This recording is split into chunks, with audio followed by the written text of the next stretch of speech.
Good evening, everyone. Welcome. It is October 14th. It is 7:01 p.m. and we are in room 206 at Town Hall. This is a Planning and Zoning Commission. We have a general meeting as well as a public hearing, followed by another general meeting, sort of the odd order of it, but that's how we're going to go around it. So the first thing we have tonight is the Plan of Conservation and Development, an update from Hardesty and Hanover. I see our esteemed colleague Neil here to give us a rundown. Everybody saw, we had a sort of an agenda and a little presentation in our packets for tonight. So I'll hand it off to the man with the plan. Okay. Good to see you again, Neil. Good to see you all too. Thank you. My name is Neil Desai from H&H. We're the POCD consultants, and I feel like we've come a long way. We've done a lot of work. We're almost done with our outreach for this work with Darien. We did release just yesterday a Darien apartment residence survey, and this is something which I had spoken with Jeremy about several months ago, as we had a feeling that, we weren't necessarily getting input from, getting plenty of input from the neighborhoods, but we want to make sure we capture input from those who are living in the new development, in those apartments. And so we just sent that out yesterday, and we'll be able to give you some, it will be closing on October 30th, so we'll get you some results from that, and once that's completed. Malcolm Simpson here has, I think at your request, there was a suggestion last meeting for us to speak with some of the developers in the community, and so Malcolm Simpson, he's spoken with several of them, and we're going to have some notes for those as well to include in a forthcoming package. But if you look at the first thing on the agenda is the works product page. This is something on the website that we created. It just shows you, all the different the work that we've done to get to this point. We packaged, we looked at all the different studies and collected them, and we may point to them in the actual POCD. Some will just be sitting there, but we'll be making sure we're making important linkages to plans in the region. It's also with plans from the state. We have the POCD implementation summary from the 2016 POCD. I think there are certain, as we said, this is an update to the 2016 POCD, this process. So there may be recommendations from the 2016 POCD that may still be valid to look at. And so that's where we have that document done. And Jeremy and Fred were great helps in putting together that work.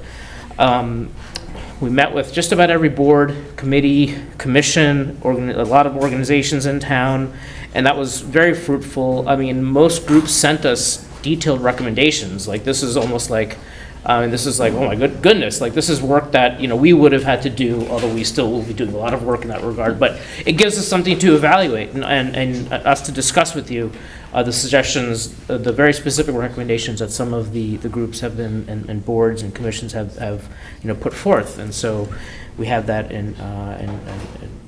we have that here on the website as well for everybody to see. The townwide survey results, 8% response rate. It's about 1,200 residents completed the survey. And then we had the town planning workshop with, we had about 45 people in round tables.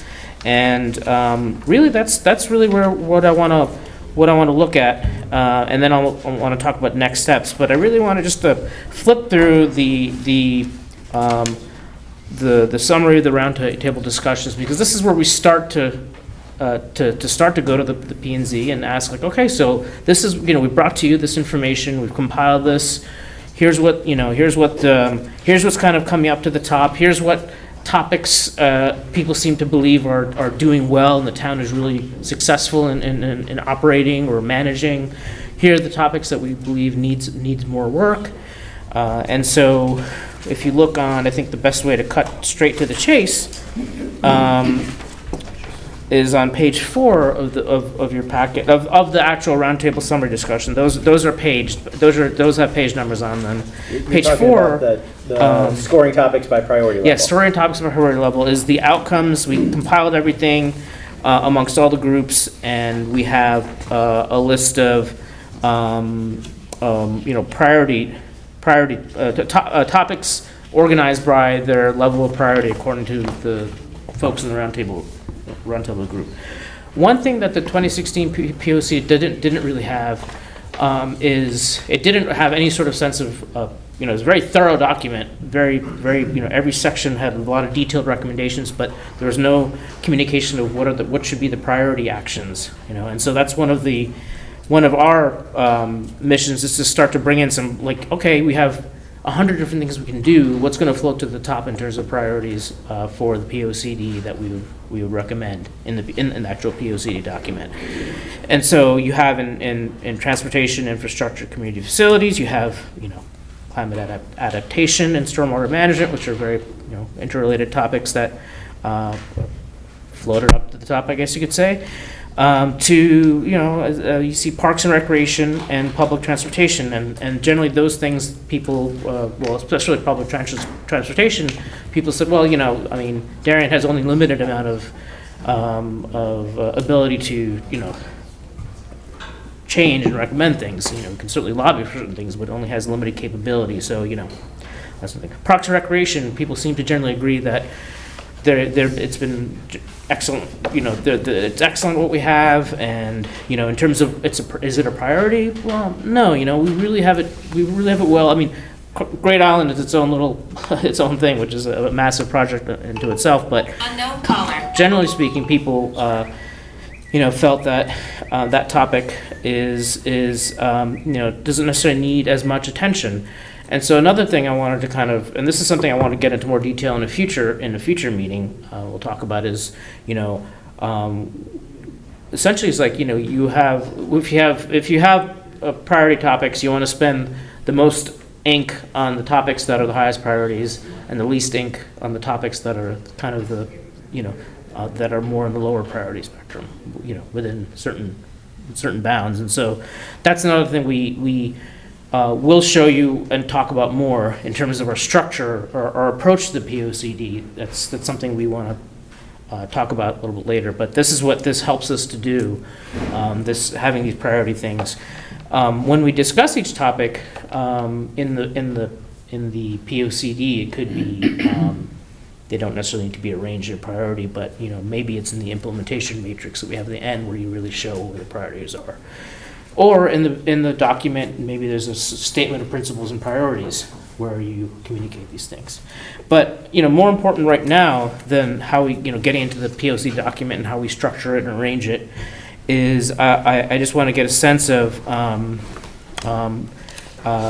also want to add. So I also don't want to leave out the third category is the built environment, and by the nature of a POCD, it's a priority. It's one of the main things people know about what POCDs involve, is land use and zoning. So that's not included on these matrices.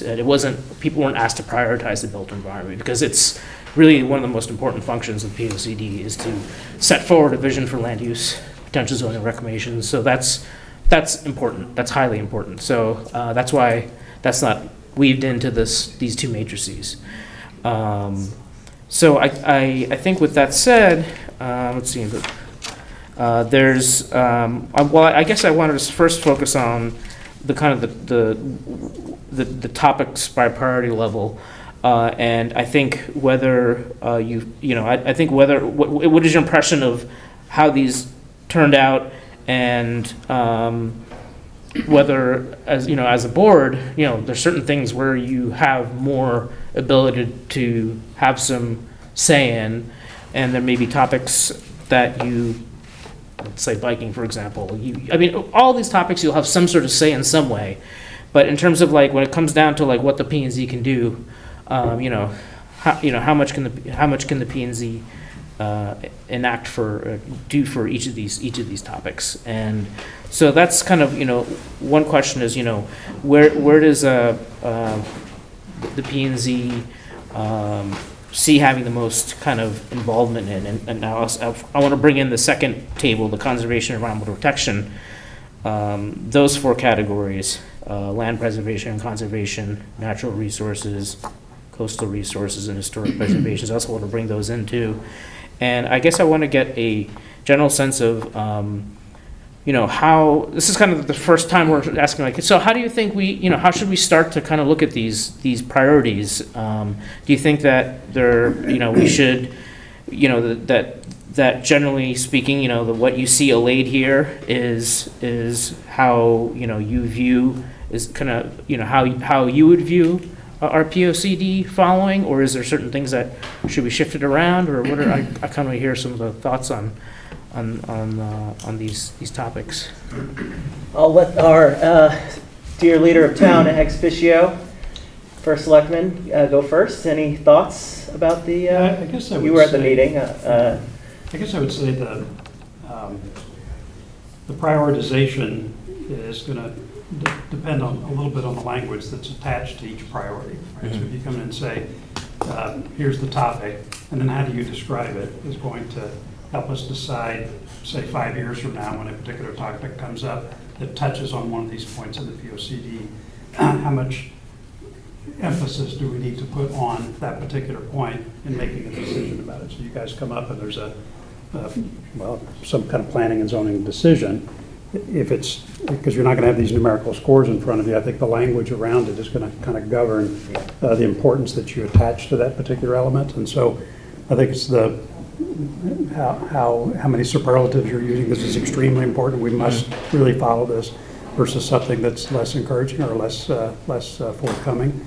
I guess the other thing that's important, and we talked about this a little bit earlier today, and that is whether there's a specific restriction or imperative that's attached to that priority. So if you come in and say, I'm blind, I can't read this, driving, traffic signals, signs, safety, that sort of thing. If you come in and say, well, when it comes to that, we're going to have this minimum requirement or this maximum ceiling that we're going to permit, and we're going to attach a range to that and say you've got to make the decision within these parameters. And so I think it's less laying out a ranking or even just a listing. It's going to be the language that you attach to each one of them that will guide this or future boards in making decisions.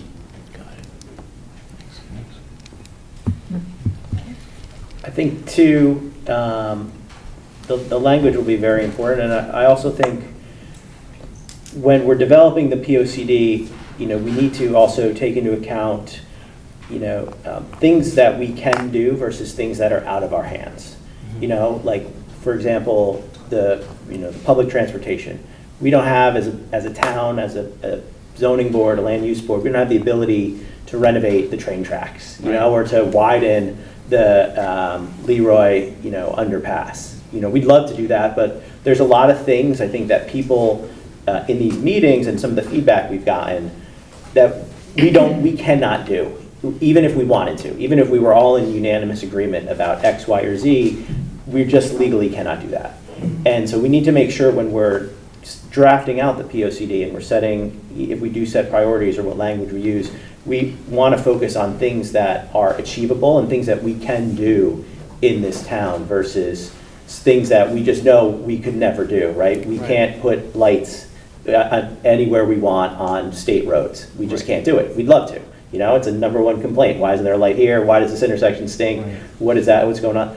And oftentimes the answers are, it's out of our control. It's a state thing. We'd love to do it. Believe me, everybody would. Crosswalks, same thing. So I think that we also want to focus on things that are achievable or things that would be realistically possible in the future. To chime in there, I think that just for the record. Yes, absolutely. My name is Malcolm Simpson. I'm with H&H. Building on that, right, I think that keeping that in mind will affect how we draw those priorities. And so if the topic is pedestrian, to use your example, if the topic is pedestrian safety, we of course want to acknowledge safety concerns along Post Road. Everybody knows that is a problem, and we definitely want to encourage the state DOT to address those concerns. We can't, but we want to encourage them. And so that would probably be lower on the priority list as compared to pedestrian safety, traffic calming measures along Grove Street or between Post Road and Stamping, road. Old Kings Highway. Yeah, exactly, right? In places where we have control. Yep. And we want to encourage that kind of development in a specific way, and we have the ability to control that. And so that becomes the priority. The priority is what we have control over. But there will be a lot of things that we discuss in the POCD that will be a lower priority because we don't have control. That they need to be acknowledged, but we don't have control. Down the line, Amy, anything?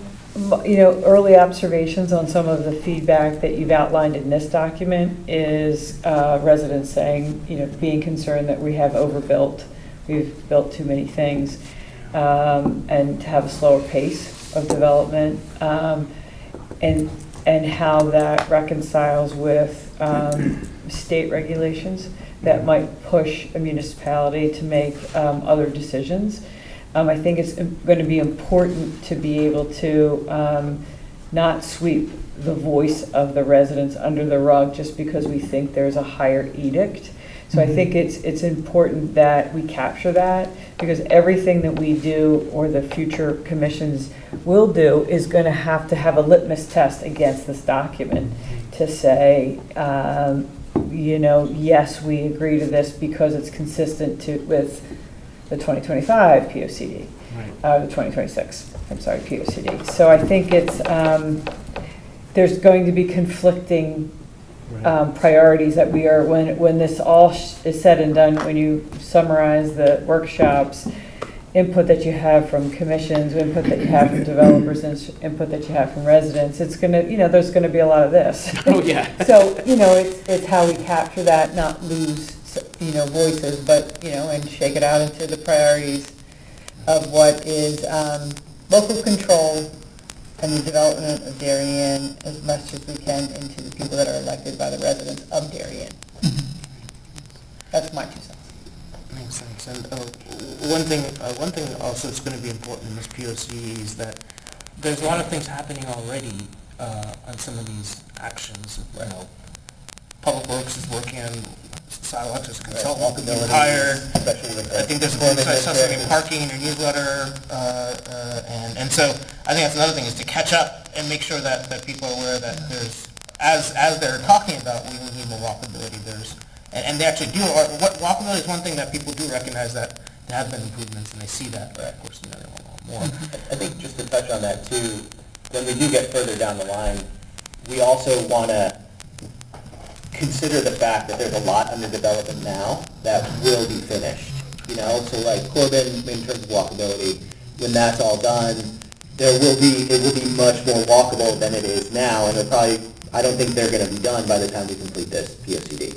So we need to assume that will change and will be, right? I know in the other side of town at the Narone Heights train station, we're very close to connecting the entire length of sidewalk. It's likely that when this is done, that sidewalk won't be completely connected, but we'll have commitments from everybody to do that. So that piece of it also, so we just have to not only take into account the town as it is now, just because there is a lot of longer-term, larger development happening, that we sort of anticipate what it will look like and then assume that when we're writing the POCD. Mm-hmm.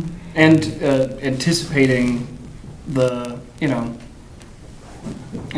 the concerns, the needs, what that development will then lead to. Exactly. Right? Once this is completed, it won't be completed until after the plan, but we expect, Right. we can expect certain things things to based happen. on that Yeah. being completed, which will be of significance over the next 10 years. The parking. Parking, traffic, there's a lot of construction, Yeah. that kind of stuff.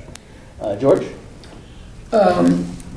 As in most things, I want to follow Amy's lead, reflecting the concern that we did hear from our friends in town about concern about the scale and pace of what we have developed here. And I guess I was a little frustrated, maybe I'm not reading this as well as I should, but by the fact that we weren't really focused on how to control things and what to do next.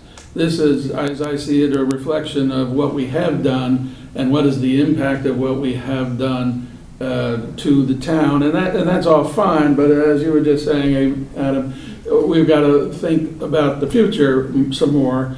And, in fact, I know we don't even have a prioritization of housing among the questions that was asked. Do folks favor more affordable housing, more multi-family housing, or less? Any of that? I don't think we got a particular handle on that, and I suspect we're going to continue to get pressure in the future, both from the state and probably developers on that on that topic. So we're going to really need to address that. I think. What do we want to do about that, as well as commercial development? I think I will dare to say that with all due respect to David Genovese and the great project he's put together, as well as the Vaccaros, and even Federal, those are all great and they've worked, I think they're going to work out terrifically. I don't think we want any more of that. I don't think we need any 20 to 100 to 150 unit developments coming. And one of the things I was thinking about for us in this planning document is to look at our zones. I gave a quick look to the map just to see what you find on Post Road, and we've got a lot of different zones, and I couldn't know for sure what each one permits. But I don't think we want any 5-story developments in the future. That kind of thing, I think, is what we need to consider as we look into the future, the planning piece of this that I think is critical, as well as other types of commercial development around town. Anyway, I won't get any more specific about that at this point, but that I think is something, as I'm saying, looking down the future. And by the way, in terms of Parks and Rec seem to be on the low end of the priorities, but it's at a fairly high end of money at the moment. And so we really need to consider what we're going to be doing. The Pear Tree Point seems to be all set. Weed Beach does not seem to be well set. So we've got to consider that going forward as part of this. We can't just, that's a fairly high priority in terms of next things that are going to happen. So those are a couple of my stream of consciousness at the moment. To address a few of those, a lot of the feedback that we got at the workshop explaining some of the rankings that you're seeing for Parks and Rec was that they are satisfied with it. They don't feel like it is necessarily priority in the sense that they don't think that there needs to be a change of course as far as how Parks and Rec are being managed, the funding going towards them. They're happy with the facilities that exist. That should continue, but they rank them as a low priority because they don't see that there needs to be a tremendous amount of change there. As far as the development concerns that you expressed, from my understanding, and I think that we will go into much more detail as far as the zoning code, the zoning districts, what is allowed. My understanding is that the development that can occur is occurring, and that without significant changes, there won't be additional commercial developments in other parts of town. There won't be taller buildings in other parts of town. That's something that could be considered, but absent a significant change in course, that isn't in the cards currently. I hope and expect that is true, but there are some creative minds in this town. And when you look at West and Post and take that down to Sedgwick, you've got a number of buildings there that I suspect developers would say are underutilized. They probably ought to have another story on them or something. I can see that changes could happen. I have no idea about that. And maybe it's not going to be in my lifetime, but which I expect to be a fair amount of time. But that it's out there, and I think we should plan accordingly. I think that a potential development analysis to some degree would be an important element to any chapter written about the built environment. I do, just to piggyback off that, and sorry to interrupt you. We did talk in prior meetings, I think Amy made the point, we do want to see some type of I'm not sure how you can do it, some type of stress test as to when this is all built, What does sewer capacity look like? What does traffic look like? How do the water lines look? From a municipal services point of view, police department, fire, are we good? Do we need more? I know that they've done a couple recent education studies. We have a broad idea of school usage projections, right? Because we're just doing the HHR, renovation currently. So we do want to do some of that stress testing, which I think will also guide some potential, okay, do we want to make sure that if we were to look at, if we wanted to conform some of the zones a little bit better so that it's not a hodgepodge of everything, the same way we like to bring sort of the non-conforming housing zones into compliance. We have an idea, okay, if we're going to make this zone, we know that there is a sewer capacity issue in this area, and we can make that change accordingly to justify what could or could not go there. That's exactly what I was going to say. That's the. Sorry, Sue, you're yeah, it's where we started from when the first conversation, and I think also kind of looking now, and it compares to some other towns about what their capacity versus usage of land and resources are, so that we, have a better understanding of where we're at. The other thing I wanted to ask is, I believe in the last POCD, there was, it stated which board or commission would be primarily, Primary and partner identified with each goal, objective, et cetera, yeah. So this may be a question for you guys too, but the last time we did, how did we get everyone together to help make those priorities? Because if it's a Board of Selectmen priority, planning and zoning may not be the best, commission to make that decision. That's a good question. It kind of came up last time that, certainly you can identify on a recommendation or a policy, I'll call it what Malcolm mentioned, the leader or the partner, or whether it's DOT or someone, is getting the word out, getting the plan out to people, to any organization that's named, is getting them a copy of the document and saying, look, you're named in here, you play a role in the future development or conservation of the community, whether you're the land trust, an environmental group, the Board of Selectmen, Board of Finance, whatever it is. Please understand that this has spent multiple years, a lot of outreach, and we feel it's important for you to understand that you do play a role, and whether it's you alone or with a partner, and please continue to work. It seems like it's going to be quite a bit of work to that part of the. Much of that has already been done, right? A lot of what we received from these boards and commissions that we've met with that would be named as either leaders or partners on some of those priorities have given us what they would identify as their priorities as far as goals. And that can be something that we all consider as we are drafting that, and then with a draft of the document, circulate for feedback from them on, right? Because you're right, if the P&Z is neither the leader or the partner, how best do they draft that priority or that list of priorities? Some of which have already been volunteered, some of which we may need to do some guesswork and then solicit feedback on.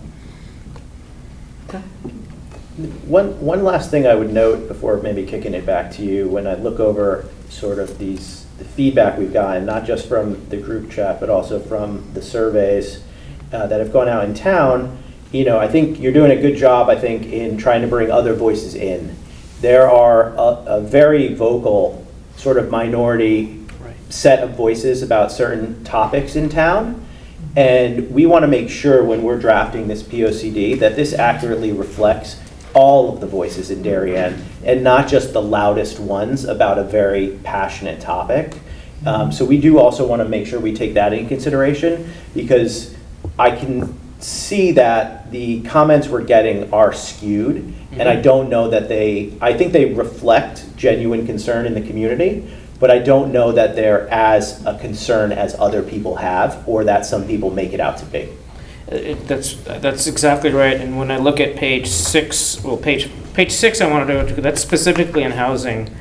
I asked how many people live in any departments. There's 2 out of the 45 live in apartments. So right there, there's. I'm glad you're doing an additional survey. Yeah. So we want to kind of bring in more just more input. And right, you know, we definitely did hear in the survey that you know, the concerns about pace of development, character, all those things. You also heard there's also an underlying current of generally people, I think it was you, Amy, who mentioned this, you know, well, you said before, a lot of the new people, some of the new folks who moved to Darien love, you know, the thing. So they weren't here 20 years ago and seen Darien change to, you know, in their impression, at least the older time Darienites who might be dismayed at what's happening, but the new folks are excited. It's actually, and so it's like, question is like, you know, we're planning for the future too, not just for the past. We're planning for people who are here now and are going to be here in the future, and these things are drawing people to Darien as well. So,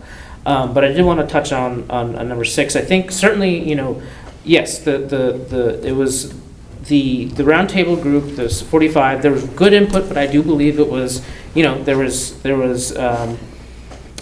Because the fact that, you know, there was only 2 apartment dwellers and that sort of thing, there was a lot of disdain for apartments, frankly. But when it came to condos, they're like, why can't there be condos? And that's something we can regulate to say, you know, we can have condos put up. But that's interesting, you know, nonetheless. I think when you look on page 6, you know, interestingly, people tend to have mixed feelings. They do. There's no outright no's. People aren't like no. People are like, you know, yeah, we kind of need to diversify our housing stock, and you know, aging residents, absolutely. You know, some of themselves are aging residents who will need to see whether they can stay in their own homes and pay taxes after they retire. So I think in general I didn't see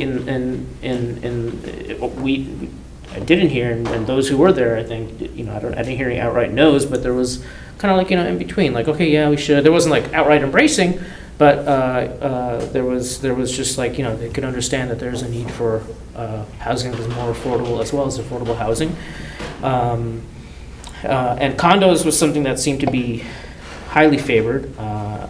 I assume that's maybe a tax benefit or something. I'm not quite there yet, but you know, I guess, what is it? If you sell a house and then you buy a condo, you get a capital gains tax. Because I don't know. That's what my dad said. I asked him this question. 1071 transfer, is that I think it's more about people wanting to still have home ownership. Still ownership. And, and having a smaller footprint, and there's just less options. And so somebody who wants to still own, they move to New Canaan, quite honestly.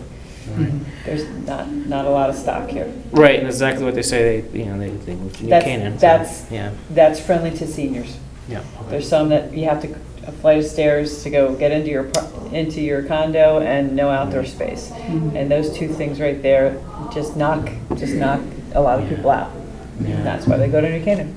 We don't have it here.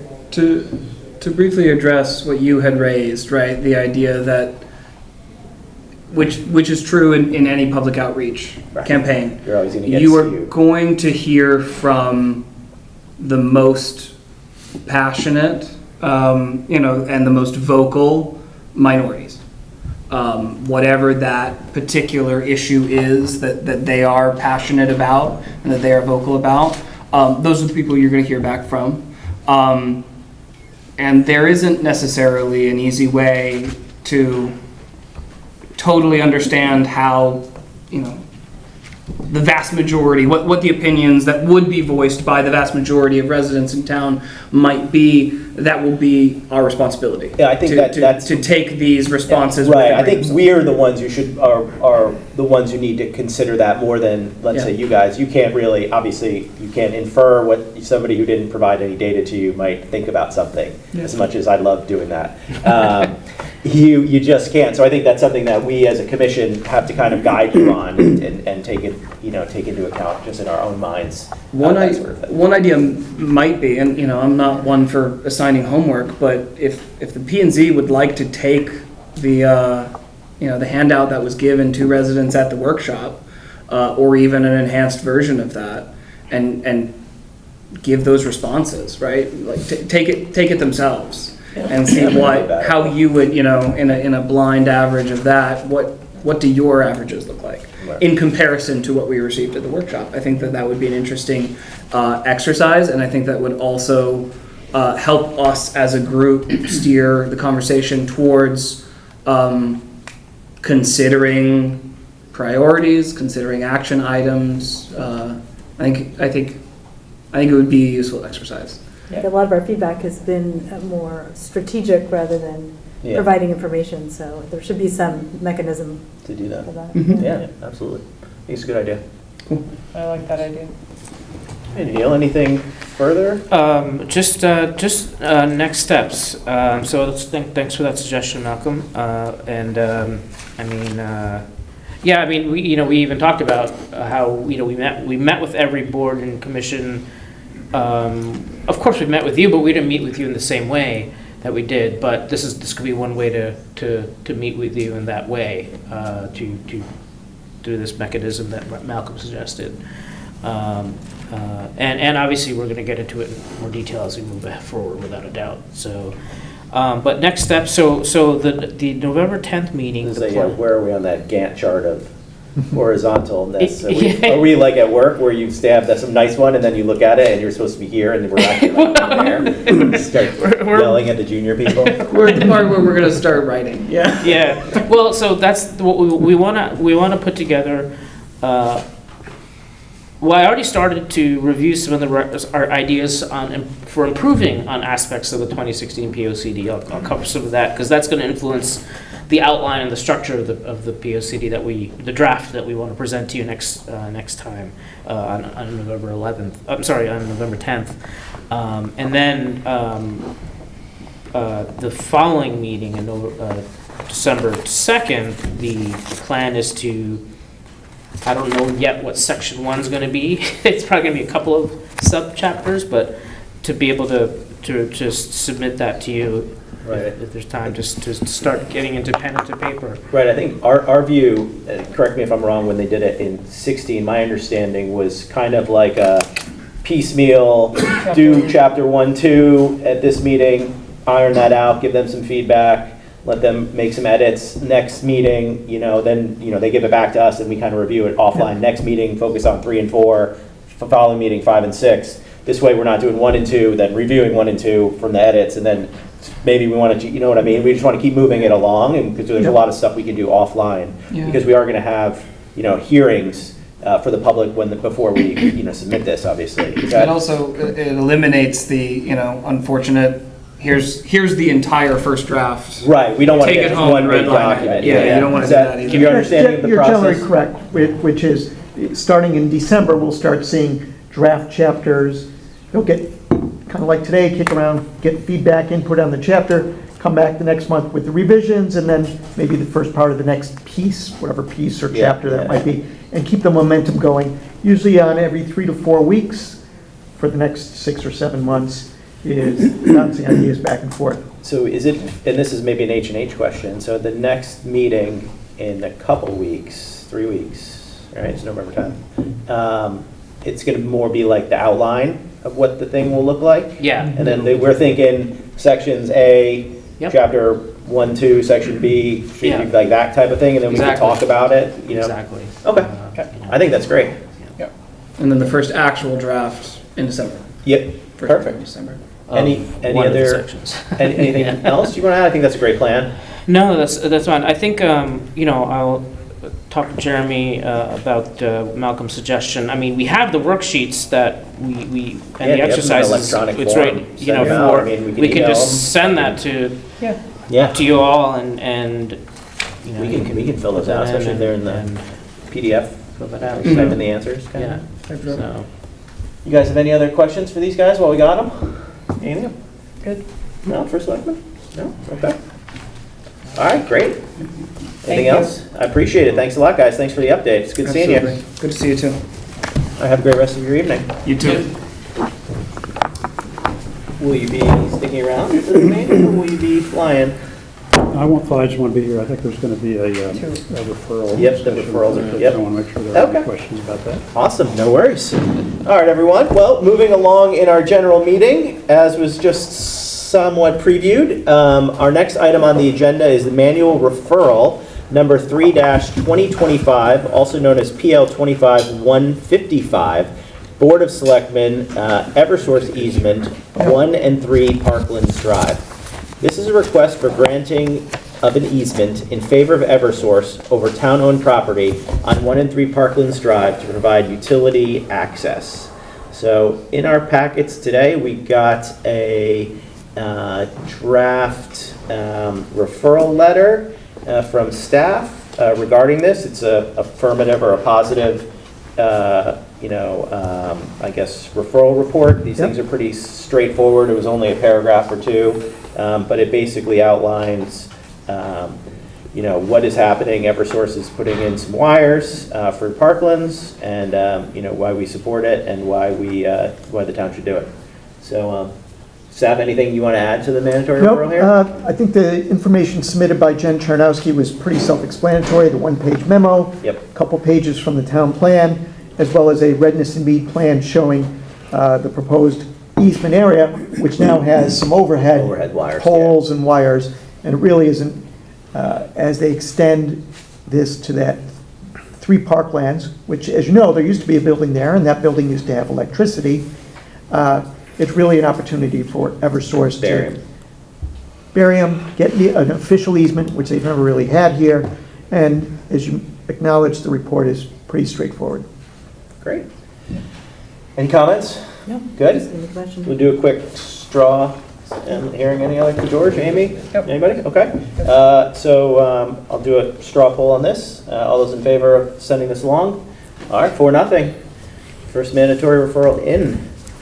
Moving along to the second mandatory referral of the evening. This is mandatory referral number 4, 2025, PL-25-157 for the Board of Selectmen. This is 37 West Avenue. This is proposal for the town to purchase the property currently located at 37 West Avenue, which is sort of informally known as the Coons private parking lot across from the, or adjacent to the Metro North train station tracks.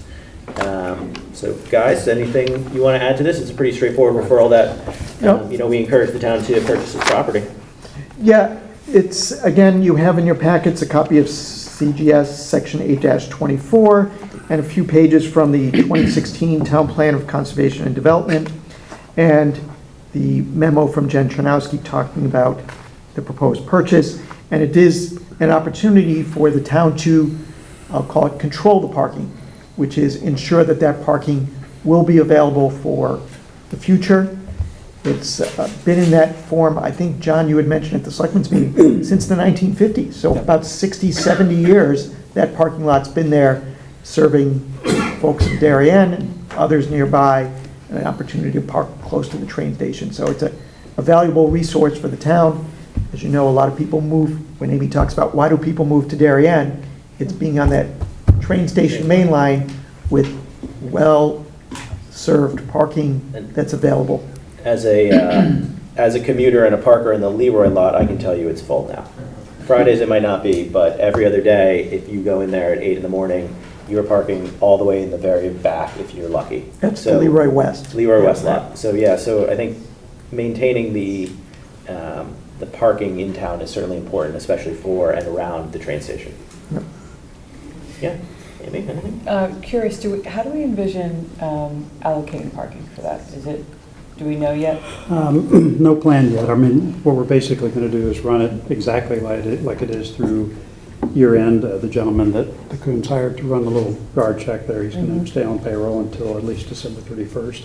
While we sort that out, I think the medium-term vision is that we're going to continue to run it as a daily parking lot for now. Okay. And so that means it'll be integrated into the town parking systems. You'll be able to pay for it on the app or at the pay stations at the platform, and we'll just run it as a daily parking lot. And we've got some decisions to make on pricing. My general view is that we should probably make that equal to our other daily lots. The Coons lot is $10 a day, and the other Darien commuter lots are $5 a day. So we probably need to bring that down to $5. I'll let the whole board weigh in on that, but that's the only immediate change. Longer term, we could try to do something with permits. We could consider a parking garage. There's lots that we could do on that lot to take full advantage of that as a parking resource. So more to come. Okay, thank you. Anyone else? Okay. I'd just like to highlight the sentence of the memo here that says any future substantial improvement of the property will require a subsequent report from the commission. So that is always reassuring to me as part of this commission. Great. Okay, well then I'll take a straw poll. All those in favor? 4-0. You got your second mandatory referral to the Board of Selectmen. Thank you. All right, great. You want to stick around for the public hearing? Yeah, I think I will stick with it. All right, let's do it. We're going to move. So that concludes the first of 2 general meetings tonight, and now we will move into the public hearing portion of the evening.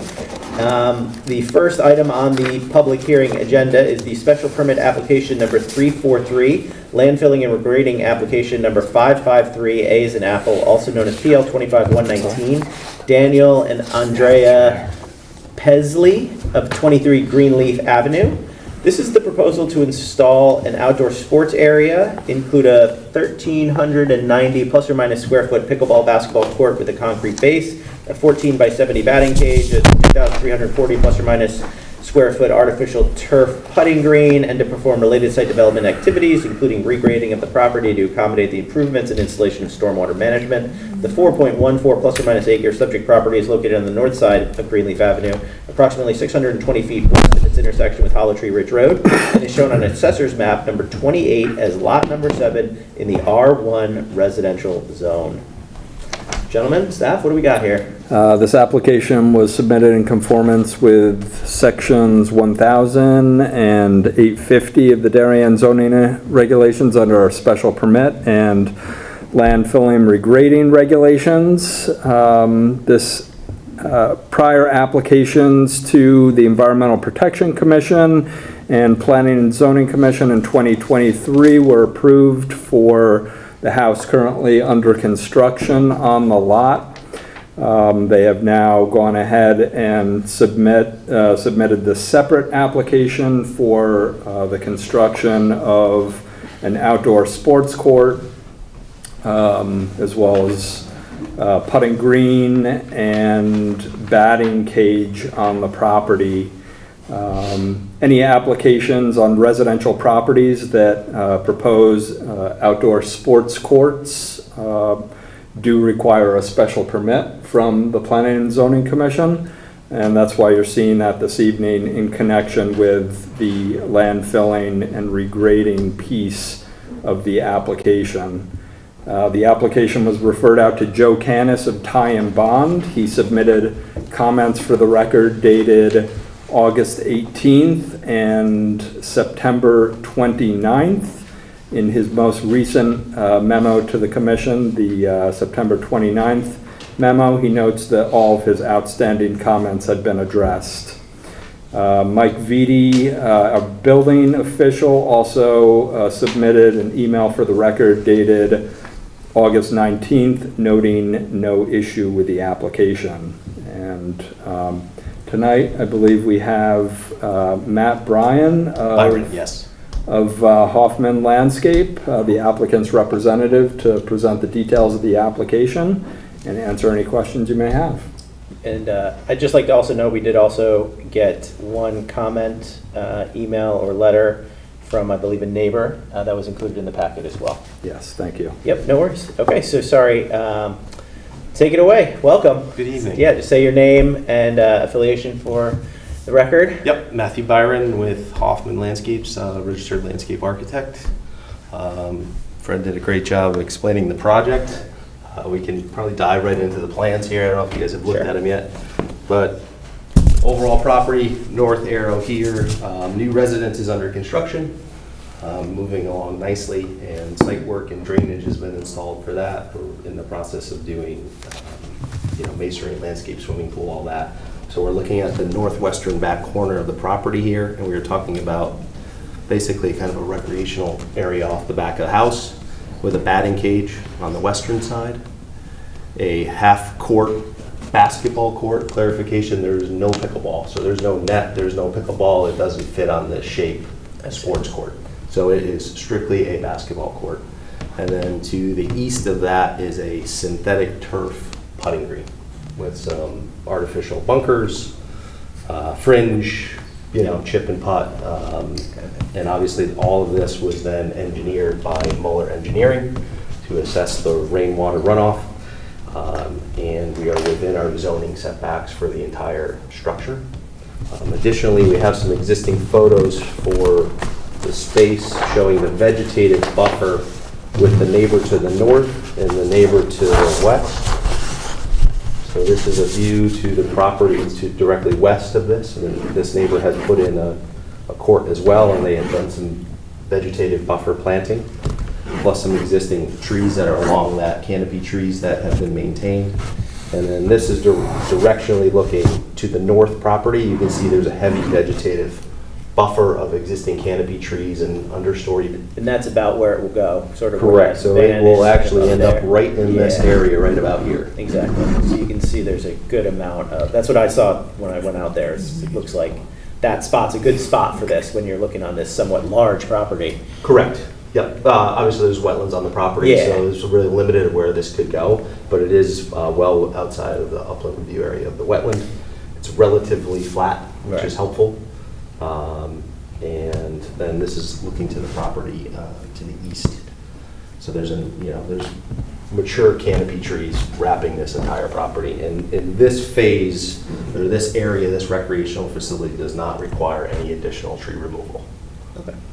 As part of this, we are proposing some additional canopy trees, some maple trees to wrap around. There's 5 trees we're proposing that we don't show on this permit here, but to help buffer the northern and the western properties. Great. Yeah, I mean, it's pretty straightforward. Yes. You saw the house, which is much more complicated. Correct. Than this. So I don't have any further questions for you. I'll open it up to the commission. Amy? This may sound like a silly question, but do they envision using aluminum bats in the bat cage? Yes. Probably, yeah. I would think. Yeah, 100%. Yep. They're a lot louder than wooden bats, for sure. Yep. Okay, just wanted to be on the record with the intention. Yeah, I think, the goal here is to get kids outside, right? Let's Yeah, get them off 100%. their devices and outside and using, there's no light, there's no plans for lighting this facility, so we're not using it at No night. speakers. So it would be presumably after dusk, no one's hitting a bat, hitting a Correct. baseball. Yep. Got it. George? Mr. Riley? No, I don't have any questions. Nope, thank you. Jamie? No, I don't have No? it, thank you. Okay. So I think that's it for us. This is a public hearing, so I'll open it up to the public. Is there anyone who'd like to comment on this application? Sir, welcome. Please step up to the podium, state your name and address. And my name is Gary. you have to go to the podium so the microphones can pick you up. Sorry about that. Welcome. Thank you. I'm surprised that I'm the only neighbor here. My name is Gary Tapella. I'm a resident of 30 Weeburn Lane, which abuts the property in question from the north side. Overall, we have no real objections to the project. We don't know, we've met them some time ago, but the Pezleys, I'm sure, are a very nice family. They have a beautiful home. We hope they have many years of comfort and enjoyment and a lot of memories from it. So this is not a personal thing, and we're not running around with torches in our hands. I did hear that explicitly that there will be no pickleball court, which is the main issue that everybody in the neighborhood was concerned with, was a noise level. We've gone through 3 years of continuous noise from that property, of backhoes, digging, blasting, digging, denuding multiple acres of trees, taking up the stumps, and so forth and so on. We've been through that. We don't want to have it continue in an annoying way, but so that was the only objection. The most serious issue I think you also addressed was the fact that I wanted to be assured that the southeast corner of the property is zoned wetlands. Correct. Okay, because there's multiple properties that are influenced by the natural flow of water to that property. Yeah, so here's your property right here to the north. Right. So the wetlands are flagged down on the eastern side of the property. So this is a wetland flag here. And then there's a pocket here. This is what is the 50-foot regulated area of the wetland. Corner here. That is the southeastern corner. Yeah. What's the condition of that? Because that's where the water runs, in fact, right through there and on. Actually, it runs down off the property over here. There's a channel that I drains must off have a the different property. wrong orientation. Oh, you're right, that's right, okay, Yep. I'm here, yeah. Correct, you're Yeah, back, yeah. back here. So we're well outside of that Okay, wetland area. that's fine. And if there's no pickleball court and there's no water problem, good luck. Thank you. Appreciate your time. Have a good evening. And anybody else from the public like to speak to this application? I'm seeing none. So I don't think we have anything really outstanding. We saw Joe Canis review. This also was the letter received in the packet, I believe was from the same household. So I think that sort of alleviates the pickleball concern, which was the main point of the letter. Straightforward. So anybody have any issues? I'll instruct staff to draft a positive, oh, sorry. We're going to close the hearing. Does anybody want to make a motion? Jamie makes a motion. Amy makes a second. All's in favor? Closing the hearing. We will potentially deliberate on this later this evening. or Thank you next very week. much.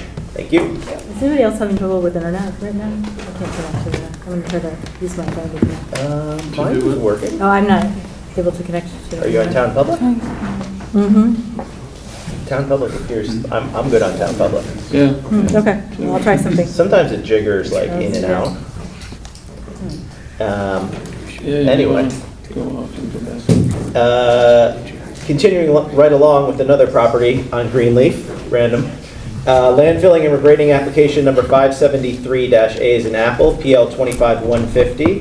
This is, and I'm very sorry, Shiv Vasisht Vail Weymann at 25 Greenleaf Avenue. This is proposal to raise the existing pool house on the eastern portion of the property and to replace it with a new gym structure. Construction of a new pool house, spa, and perform related site development activities, including regrading of the property to accommodate the improvements. The 3.62 plus or minus subject acre property is located on the east side of Waterbury Lane, approximately 210 feet north of its intersection with Greenleaf Avenue, and is shown on Assessor's map number 28 as Lot 6 in the R1 residential zone. Gentlemen, what do we got? This property is the property directly west of the previous application the commission just heard. This application was submitted in conformance with section 850 of the Darien zoning regulations under land filling and regrading regulations.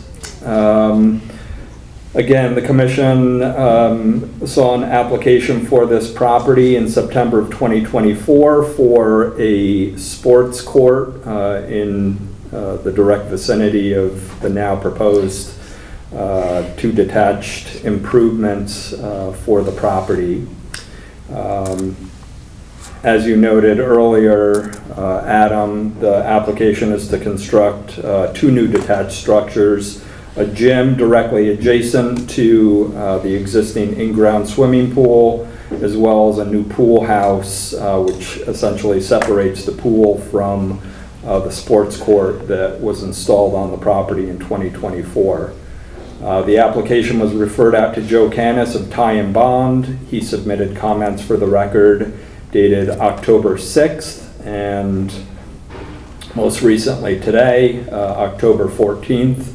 His memo of today notes that all of his outstanding comments have been addressed by the applicant. The building official, Mike Vitti, also submitted an email for the record dated September 29th, noting no issue with the application. Let's see, I guess we have Tom Nelson here this evening of McCord Engineering to present the details of the application and answer any questions you may have. And just to it's two structures, but one is sort of a replacement of an existing pool house. So it's not two new structures on Fresh Meadow. It's kind of a replacement of one and then an addition of an actual new structure. That's correct. Is that a better way to summarize? Okay, so just want to make sure. Yep. Okay, great. Sorry. Great. State your name for the record. Welcome. Good to see you again. Good evening. Good to see you all again. My name is Tom Nelson, professional engineer with McCord Engineering. Our office prepared the site development plan for this project. I will just give a quick overview of the existing site. As Fred noted, we are immediately, coincidentally, directly west of the application that was just in front of you. Our site is an oversized lot for the zone. It's an R1 zone, a 3.62 acres lot. It's approximately half developed, about half of it's still woodlands. There's an existing house, an existing guest house, driveway, the turf play field, which was permitted last year, just sort of wrapping up construction. I shouldn't say that. The field's been finished, but they're, I think, sort of closing out the permits now. And then there is an existing pool and an existing pool house, which I've highlighted on this plan. What is proposed is a new gym, a demolition of the existing pool house and a new gym building in the exact same location, slightly larger. I've included the architectural renderings because they're pretty unique buildings, and I thought the commission might be interested. But this is the gym structure that's proposed. It's a modern design, obviously, slab on grade. And then the pool house is really more of a pool pavilion. Again, very modern design. It has a full basement below, but on the ground level, this is a very open structure. The only enclosures are a powder room and stairs to the basement.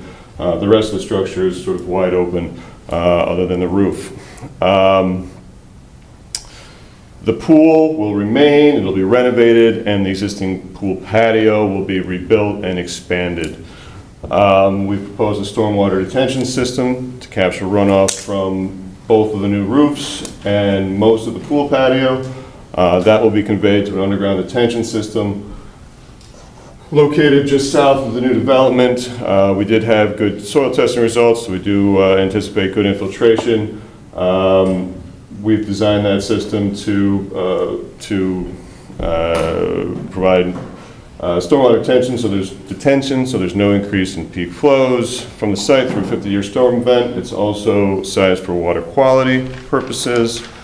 There is as I mentioned, a full basement below the pool house. So we do have an exterior sump pump which will discharge to an outlet location here. The location of the outlet is a nice densely vegetated area with gradual slopes. So we do anticipate that any flows from that sump pump will have good opportunity to filtrate and infiltrate across the existing vegetation in the yard. Total earthwork for the project is only about 370 cubic yards.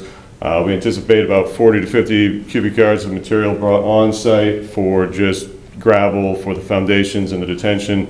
The rest of the material excavated from the new basement will be used on the property. We're not removing any of this fill from the site, so that material will be used to level the grade around the pool pavilion and to sort of soften the grade here on the south side of the pool. Soil and erosion controls, we've got silt fence along the edge of development. We actually have an existing sort of construction access route left over from the play area construction, so we'll reuse that and sort of minimize disturbance on the site. So that's everything in a nutshell. Happy to answer any questions. In that picture, is the spa on the right side underneath that overhang? Yep. Just to clarify. Yeah, exactly. So this is sort of a pergola roof with a spa, and that is here. So this is the view from the new play field, looking in towards through the structure to the pool. And then is the sump pump in the base, so it's going to be a finished basement, I assume, since it's going to be, a golf simulator and a bathroom in the basement. Yeah. Gotcha. So we'll call it finished space, because I know our chairman was very vocal about that at our prior meetings where golf simulators are located from watching the video last week. The question is the sump on a generator in case of a power failure? Yeah, we do anticipate. So all of our utilities will be connected through the main house. They do have a generator on the property, so I do anticipate that sump will be connected to the generator. To that transfer switch. Okay, perfect. And then the only other thing, I saw that there's a propane tank to be removed, I'm guessing from the old pool heater area. Are you planning on putting in a new propane tank? Yes, there is a new propane tank shown here. And that will, as you noted, oh, I didn't see the line pointing to it. Oh, there it is. Proposed propane. Okay. Yeah. Got it. So yeah, the existing propane tank is above ground, so the new propane tank will be underground. Got it. Okay. That's all. I didn't notice that long line the way I'd zoomed in on it. But other than that, okay, perfect. No, I mean it's a big piece of land. So, Amy, anything in particular? Seems pretty straightforward. Okay. George? Yeah, the elevations seem gentle, so I have no problem. I don't have anything, thank you. Jamie? No? Okay, write down the list. This is a public hearing. Anyone from the public like to speak to this application? All right, I am seeing none. So staff, I think we're buttoned up to close this hearing as well. We got Joe's review, no issues, nothing to address. So we got the building sign off. We don't have any public comments, so I think it's okay, great. So I'll entertain a motion to close the hearing. Amy makes a motion. George makes a second. All those in favor? Or nothing. Hearing is closed. Thank you. We may deliberate on this. Maybe not. Okay, moving right along. This is one of two special permit applications we're to see tonight for the same address. Special permit application number 312D as in David, PL 25147, MakeInspires, 1897 Boston Post Road. This is the proposal to establish a new 1,456 plus or minus square foot tutoring establishment within the first floor space of the building previously occupied by Darien Kitchen Bath. The 0.49 plus or minus acre subject property is located on the north side of Boston Post Road at the northwest corner formed by its intersection with Dickinson Road and is shown on Assessor's map number 42 as Lot 6 in the neighborhood NB zone. Gentlemen, what do we got? Yeah, this application was submitted in conformance with section 1000 of the Darien zoning regulations under special permit regulations. I will note that this is a multi-use property with 3 one-bedroom apartments as well as two two-bedroom apartments for a total of 5 apartments on the upper floor, as well as 2 commercial spaces on the ground level. This tutoring business, would occupy approximately 1,456 square feet of the total square footage on the ground floor level. I note that the parking ratio for the property was approved by the commission back in 2020 when the property was redeveloped. So at that time, the commission approved the parking for the combined uses, the residential and commercial on the first floor, approving a total of 24 parking spaces for the site. When you take a look at the parking ratios for the various uses, the apartments upstairs require a total of 7 parking spaces, and there's a total of roughly 3,500 square feet of commercial area, which would require about 17.9 or 18 parking spaces for a total of 25 parking spaces. When the commission approved this redevelopment of the site, as I said, you approved a total of 24 parking spaces instead of 25, understanding that it is a mixed-use property, and with the shared parking situation, the commission made a determination that the total number of parking spaces for the combined use wasn't necessary given the commercial sales and service uses on the ground level and the additional parking required for the apartments. So with that being said... Can I just inquire, did we have specific use in mind for that at the time? I forget what it was. It was Moots. Oh, it was? It was They were going to use the whole floor. Yeah. They were going to use the first, and then Darien Kitchen was in a portion of the first floor. Yeah. And Moots they did have a food aspect to them, so they got a special permit. And so the Vacaros are here for 2 new uses to fill the building. Can I ask one question before we start? Are the tenant parking spaces specifically assigned or not? The Vacaros can clarify what what parking is specifically assigned to the tenants. I believe there is some parking that is specifically assigned to tenant uses.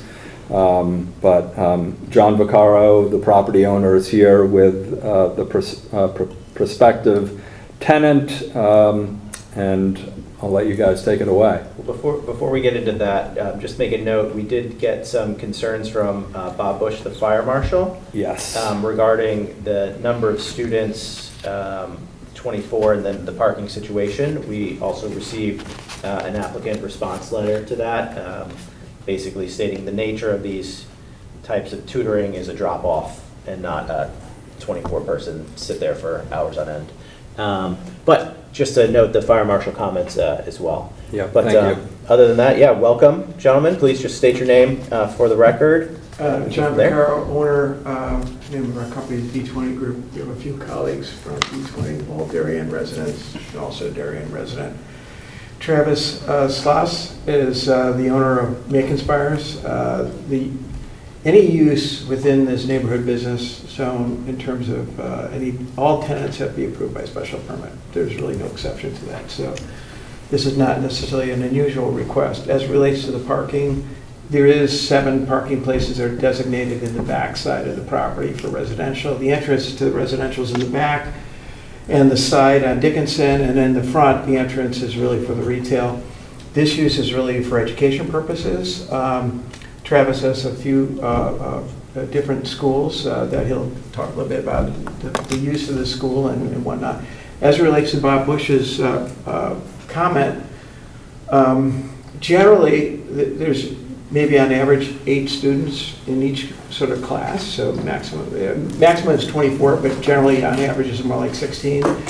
And I did talk to Bob Bush, and he didn't seem particularly concerned about any of the queuing or any of that. So, but he did write a note. So, he did. Part of the record. With that, I'm going to hand it off to Travis. Sure. He can talk about the school and the programs. Thank you, John. You're welcome. Hey, my name's Travis Sluss. It's really good to be in Darien, Connecticut. Thank you, Darien Planning and Zoning Commission. I'm not looking at Instagram. I have some notes here. Did you get his spelling? Sorry, did you get his spelling? Is it It's S-L-U-S-S. I did. Okay, perfect. Awesome. All right, there we go. It's a little bit of a mouthful. Sometimes I can't even say No it. problem. Welcome. Happy to Thank have you very much. Like I said, it's really good to be here. I was born in Hartford, Connecticut, and I was raised in Purchase, New York. I did live in Greenwich for about 6 or 7 years. I miss it. MakeInspires currently my business. I'm the founder and CEO. We currently have 4 locations. The longest operating one is in Mamaroneck. It's been there for about 8 years. We have another location in Chappaqua, another location in the Upper East Side, and I just got my inspections done for the Brooklyn location in Brooklyn, New York.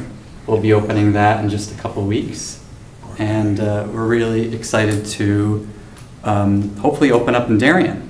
We did close the Greenwich location during COVID. Wasn't necessarily a decision of mine, but COVID made that happen. My team and I are excited to be a part of the Darien community because we already have students here. We have students crossing the state line to come visit us in Mamaroneck from Darien. We also go to homes. We visit a couple homes in Darien. And we have over 100 school partners, some of which are also in Darien. So we already are a little part of the community, but we want to be a bigger part of the community.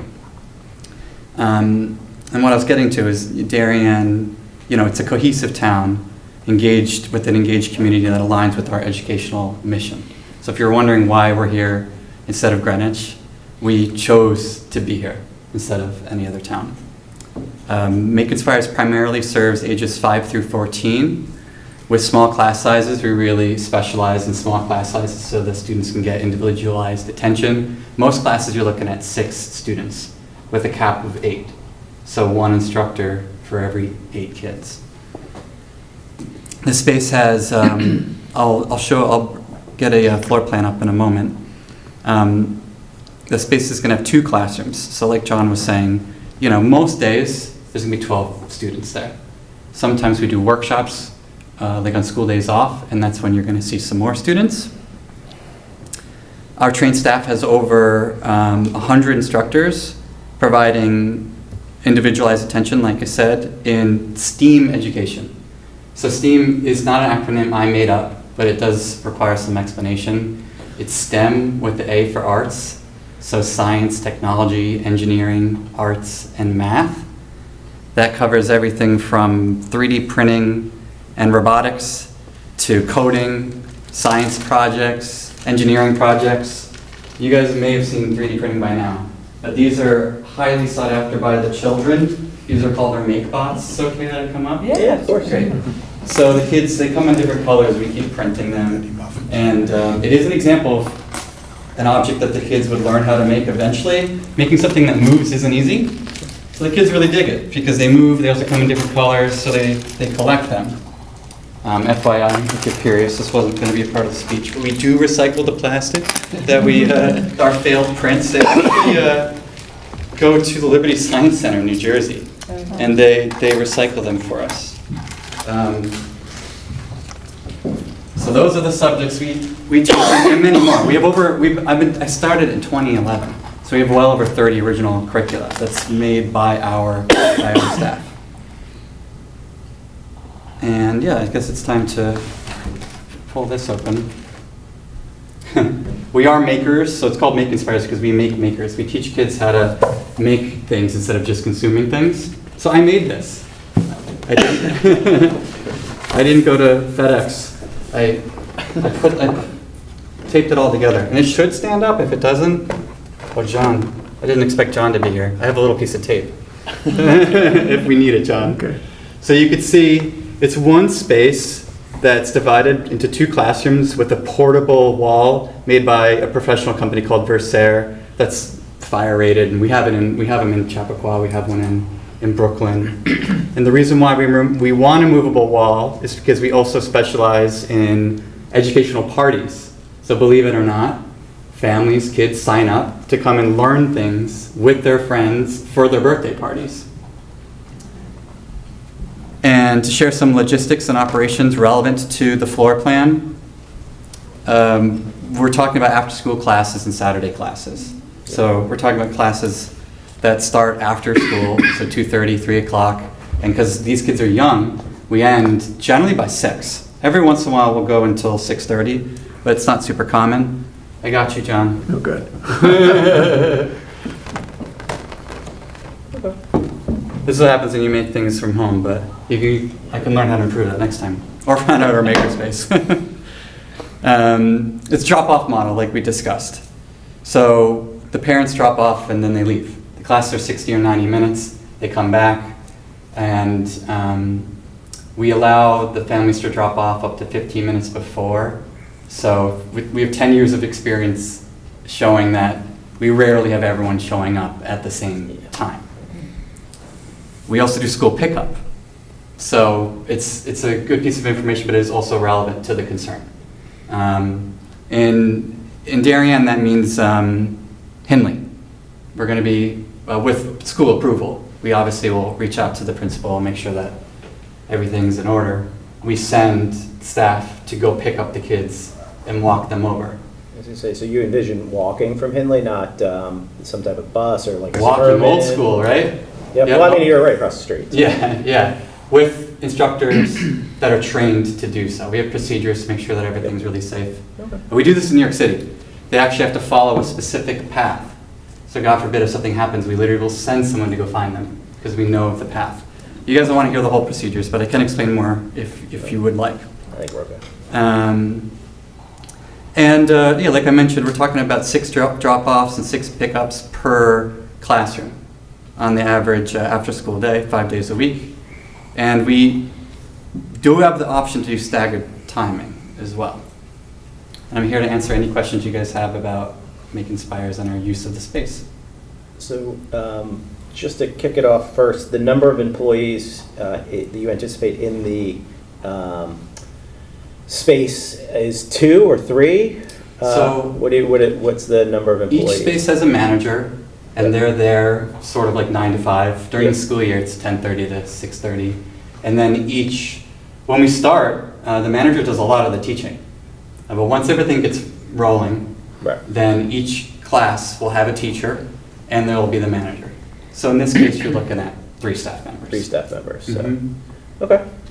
Yeah, not an intense use of staff, and I think we have another similar establishment on the Post Road.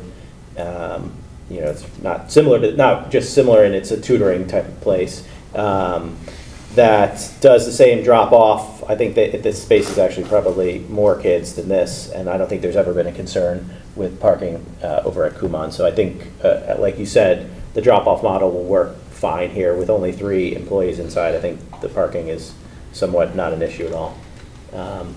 But I'll open it up. Amy, any specific questions? I'm good. Ex officio, anything you want to jump in with? George? Do you need a bike rack anywhere? Do the kids? Might need a bike rack, yeah. Bikes? You know, I haven't thought about that. In Mamaroneck, we do have a bike rack because we're actually really close to the middle school as well. I would say it's something to consider. Yeah, we're not going to make it a condition. The other tutoring place in town does have a bike rack in the back. Okay, that's good to know. There are bikes in it. Yeah, it's great that the kids and families enable that in town. I do have one more thing to remember us by in case you guys want. I brought just like our generic brochure. So if you want to learn more about us, obviously we have a website, but sometimes holding something in your hands is really nice. And I have my business card in case anyone wants to reach out to me. And for reference, this is the west side of the building. Yes, there was a floor plan that chopped in half that showed the 2 spaces of how Mr. Vaccaro wants to segment it. So this is kind of the square left side that's adjacent sort of to the parking lot too. Kitchens and baths used to be. Yeah, so the drop-off will be even easier because they'll be dropping off and going in the door to this building as opposed to dropping off and, say, having to walk around in some sidewalk and go in through some front door. So it'll be even more seamless. And the max is 24 students even in the summer when there's like... The parties would be the best example for that. We try to enable a whole class to come. So 24 kids is close to the maximum classroom size. Jamie, anything else? That's it, thank you. That's it, okay. I think we're good here. So this is public hearing. Is there anybody in the public that would like to speak to this application? I'm seeing none. Okay, great. So do I think we can close the hearing. I think it's, the main comment has been addressed. So do I have a motion to close the hearing? George, getting on the board. Jamie, getting up the assist. All those in favor? 4-0. Close the hearing. Close the hearing. Thank you. Have a good evening. Thank you. You too. Good luck. Good luck. We are moving along to the adjacent space in the same property. This is the special permit application 312 E as in Edward, PL 25149, Curated Kitchens and Living LLC, 1897 Boston Post Road. This is the proposal to establish a new kitchen, showroom, and design center with a coffee counter and associated seating area selling coffee, beverages, and baked goods in a 2,125 plus or minus square foot portion of the first floor space. The 0.49 plus or minus acre subject property is located on the north side of Boston Post Road at the northwest corner formed by its intersection with Dickinson Road and is shown on Assessor's map number 42 as Lot 6 in the neighborhood ND zone. Gentlemen, what do we got for the east side of 1897? This application was also submitted in conformance with Section 1000 of the Darien zoning regulations under special permit regulations. As I noted, as part of the previous application, the parking ratio for this building was approved in connection with the Commission's July 2020 site redevelopment and approvals in connection with that for roughly 3,500 square feet of commercial space on the ground level and 5 apartments on the upper levels for a total parking requirement of roughly 25 spaces. The Commission at that time in 2020 made the decision to approve 1 fewer space for a total of 24 spaces, given the mixed use of the property and shared parking situation with the apartments on the second level and commercial and retail on the ground level. This business is for a new kitchen showroom and design center with a coffee counter, very similar to what was previously approved for this space by the commission, I'm going to say 2 years ago, for a business called Moots, which had a retail component as well as a coffee counter. So very similar, very similar in use. Would occupy roughly 2,125 square feet. And this evening we have Attorney Maslin here to present the application and answer any questions you may have. But before he does that, would also note that the fire marshal, Bob Bush, submitted a comment for the record dated September 30th questioning whether a duct system was necessary for the space, for the coffee counter, any cooking or baking. I don't believe that there will be any cooking or baking in the space. I believe that food and drink will be delivered to that space on a daily basis, but Attorney Maslin can clarify that for us. That's my impression as well. Yeah. Great. Good evening, everyone. Robert Maslin, representing the applicant Curated Kitchens and Living, LLC.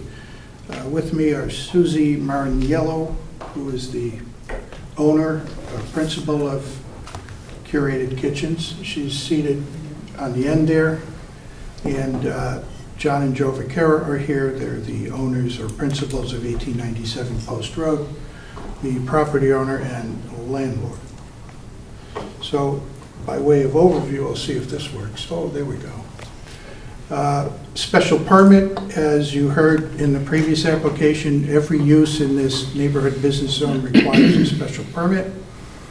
This primary use is a kitchen showroom type business, similar to what was in the other space previously in the same building. And an ancillary, I call it ancillary coffee counter. It's for customers who come in to the showroom and they want to buy a coffee and sit and have a muffin and talk to professionals, etc. This is, I guess, one way to look at this is a hybrid of the old kitchen showroom that was there before. I think it was Kitchen and Bath, with the coffee counterpart of Moots, which was approved but never opened. The sign's up, but they never finished fitting up the space. Just so, as Fred I'm sorry? So we're clear, the coffee counter area is just open to the general public, not just a coffee bar for the prospective patrons that want to kind of make my kitchen look good again. People can come in. Just come in, right. But this is not intended to be a primary right, but it's not like, here. Imagine a car dealership, you know, where you're waiting to get your car serviced. There's always like a coffee bar and like a fridge with water, and but it's not that. This is if it's a nice deal or it's free. If it's not so nice, you have to pay. But this is something, it's like a half coffee shop, half showroom kind of thing. Not even, I don't think it's even. It's not even half. You'll see, I have that laid out on the floor plan. Okay. Just want to make that clear to the public. Yes, that it's not just a... 2125 plus or minus square feet. And this is the previous approval, part retail of specialty coffee and similar items. It wasn't like a full grocery store. And the approval called it part quick service restaurant, which fell under the regulations as a permitted use being retail sales with sale of prepared foods for consumption on or off premises. And as you heard already, the commission found the existing on-site parking sufficient for Moots. So that was the second time the commission approved the 24 spaces instead of the 25. And there were parking SLR and their predecessor, but Dave Sullivan wrote, I think it was Dave, letters on both those applications, the original building application plus Moots. This proposed kitchen showroom will generate less customer traffic. It's just a different kind of use. It's sort of a retail, but it's professionals, it's contractors, and people who want to go in and redo their kitchens and all. That type of use, it's a fairly low, much lower than a Moots, for example. Okay, aerial photograph, I don't think you need to see this. I have a photograph here. This is Moots, the sign. And it's the right side of this building, including this little round, I call it a turret, but I represent an architect and I know that's the wrong word for it. Survey, just to kind of refresh your recollection, one-way circulation in from Dickinson and out on the Post Road. Excuse me. And I think you heard about 7 reserved spaces for the residential, excuse me, tenants, and the rest for the commercial customers and tenants. This is the vanilla box floor plan. The previous application was for the tenant number 1 space. Tenant number 2 is on the right. And when this is all fitted up, this is what it's going to look like. This is all showroom. And the coffee bar area is over here with a sitting area and some display cabinets as well. And it's a comfortable place for people to come and sit and talk to their designer, as well as have a cup of coffee. This is the Moots floor plan, which is, I believe, more intense. This area was retail, the store. This area was for seating for the coffee customers. There were some retail displays here and then the coffee counter here. This gray area functioned as they call it back of the house, but it's like a kitchen food prep area. There is no such food prep area in the current application. And the business operation, the kitchen showroom is a typical kitchen showroom. Orders are prepared or fabricated and delivered all off-site. So it's not a situation like you go into Home Depot and buy cabinets and pull the boxes out, and it's not that at all. And there will be probably operational displays of ovens and ventings, but they're just for demonstration. It's not really for cooking. And as was the case in Moots, there was no venting or duct work required. It's just the nature of how the coffee counter worked. It's incorporated, well, into the showroom space, and I say that because the large part of it on the left is all showroom except for office and restrooms, and that kind of blends over to the right side as well. There's some displays over there, so it's kind of a melded together kind of arrangement. Coffee and similar beverages, you don't want coffee off-site and then sit. So that's prepared on-site, but pre-made muffins and donuts and things would be off-site. Thawed, or if it's frozen and warmed in microwave ovens, and a microwave or a warming oven, but no on-premises cooking in the usual sense, except for things like showroom demonstrations. I put here low volume product inventory, so you're not dealing with large refrigerators, freezers, truck deliveries, or anything like that. Typically, deliveries of the coffee counter stock is going to be brought in by the employees in their private cars. And then the on-site trash and recyclable facilities will be sufficient. They were sufficient for Moots, which would have involved more refuse as a more active coffee shop. Hours, typical regular business hours. I didn't put specific hours there. We can ask Susie if you need something more specific. occasional off-hour meetings by appointment, which you're talking about 1 or 2 people meeting with a customer. Typically 3 or 4 employees on site during business hours. Parking, we talked about the parking. Deliveries, as far as the showroom goes, they'll get updated once in a while, but those display items will be infrequently delivered. And I mentioned the coffee counter. Additional items, fire marshal, the hood and duct system is not necessary because there's no on-site cooking. I think I already mentioned that. Signage will be dealt with separately with the ARB. And I submitted for the file the original resolution for the construction of the building, the moots approval, and the 2 parking letters that went along with those. So that is all I have. If anyone has any questions for me or for Susie, Just happy to answer. Just one, and it might be a question for Mr. Vaccaro. Do you plan on similarly designating spaces for this use versus the tenant to the west, or is it just going to be the people in the back and then it's just wherever? I think it's a landlord question. The answer is the latter, which is there's no assigned parking except for the residential tenants. Perfect. Okay.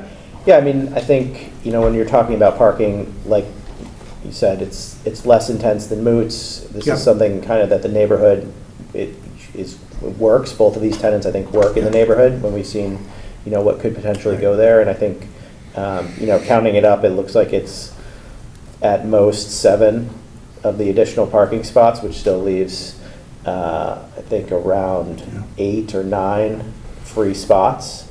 And that's assuming there's 7 full-time employees here that don't share a ride or catch the train or do whatever.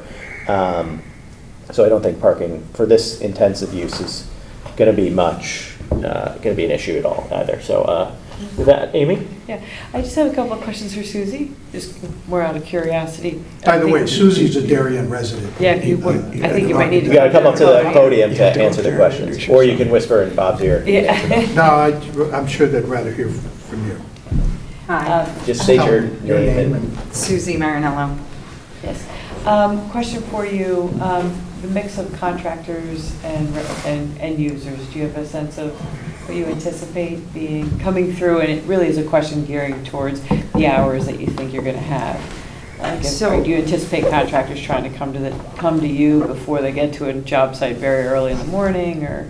I think that it may be some contractors bringing their customers in the morning, or it could be designers, other architects that want to have a meeting there, because it's going to be a design center. I'm an architect and a designer, so I can have customers come in that don't have that layer, and they may just have a contractor, and I'm meeting with them and doing the kitchen with them. So I want to open before they might have to go to work, or else, those people, if they're working 9 to 5, I need some morning hours, and then by appointment only in the evening. Okay. But there's like a mix of customers that we're looking at. We're looking at a lot of end users coming in that need to redo their kitchen, that don't have the expert, and they need the help of an interior designer or architect. We're able to build everything. So it's full package kitchens with countertops. We do plumbing, electrical, everything. So when they hire us, we select everything there. All the samples are there, hardware, lighting. So we put the entire kitchen together as a package, and then we build it. So our shop is in Sunnyside, Queens. So we fabricate there, and then we bring everything in. So generally, where do you think the hours of operation Generally, might be? it's going to be mostly from 7 to 5. Got it. Okay, great. Thank you.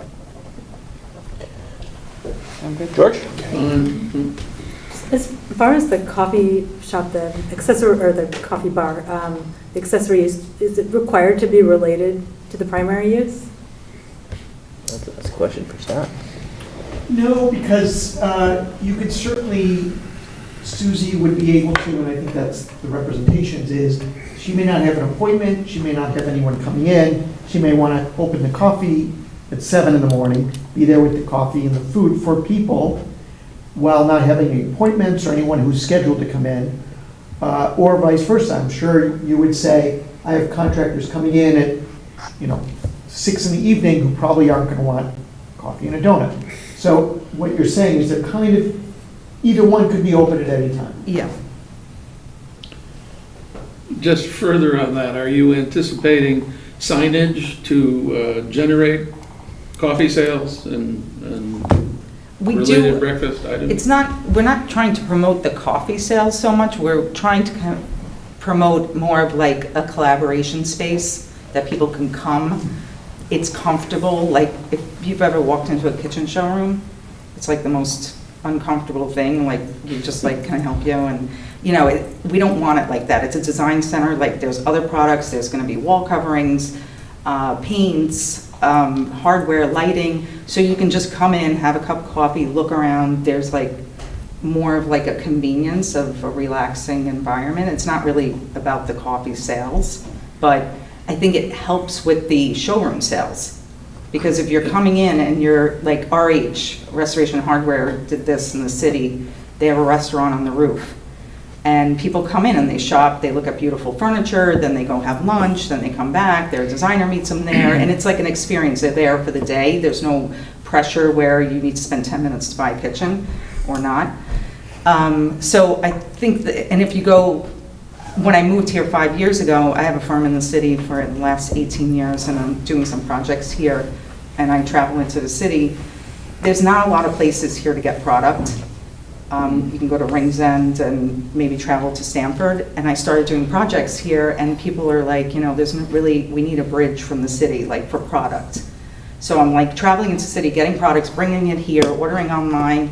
So a lot of this stuff can just be here, and they can sit, and the D&D building, the A&D building in the city, it's all for trade only, kitchen cabinets, all different products, and they all have a cafe in the lobby and a lunch spot somewhere in the building where you can have a meeting.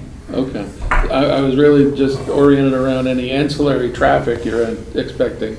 Maybe the word will get out around contractors that, hey, there's the best coffee in town over there. But you're not going to actively be trying to generate that ancillary sort of traffic. Or doing with signage. deliveries, like delivery services. Yeah. Right. Just to I confirm. gather. The focus is on the kitchen work. Yeah. Okay. How many seats will be at the coffee bar? We have about, I think, 4 seats. Let me pull that up.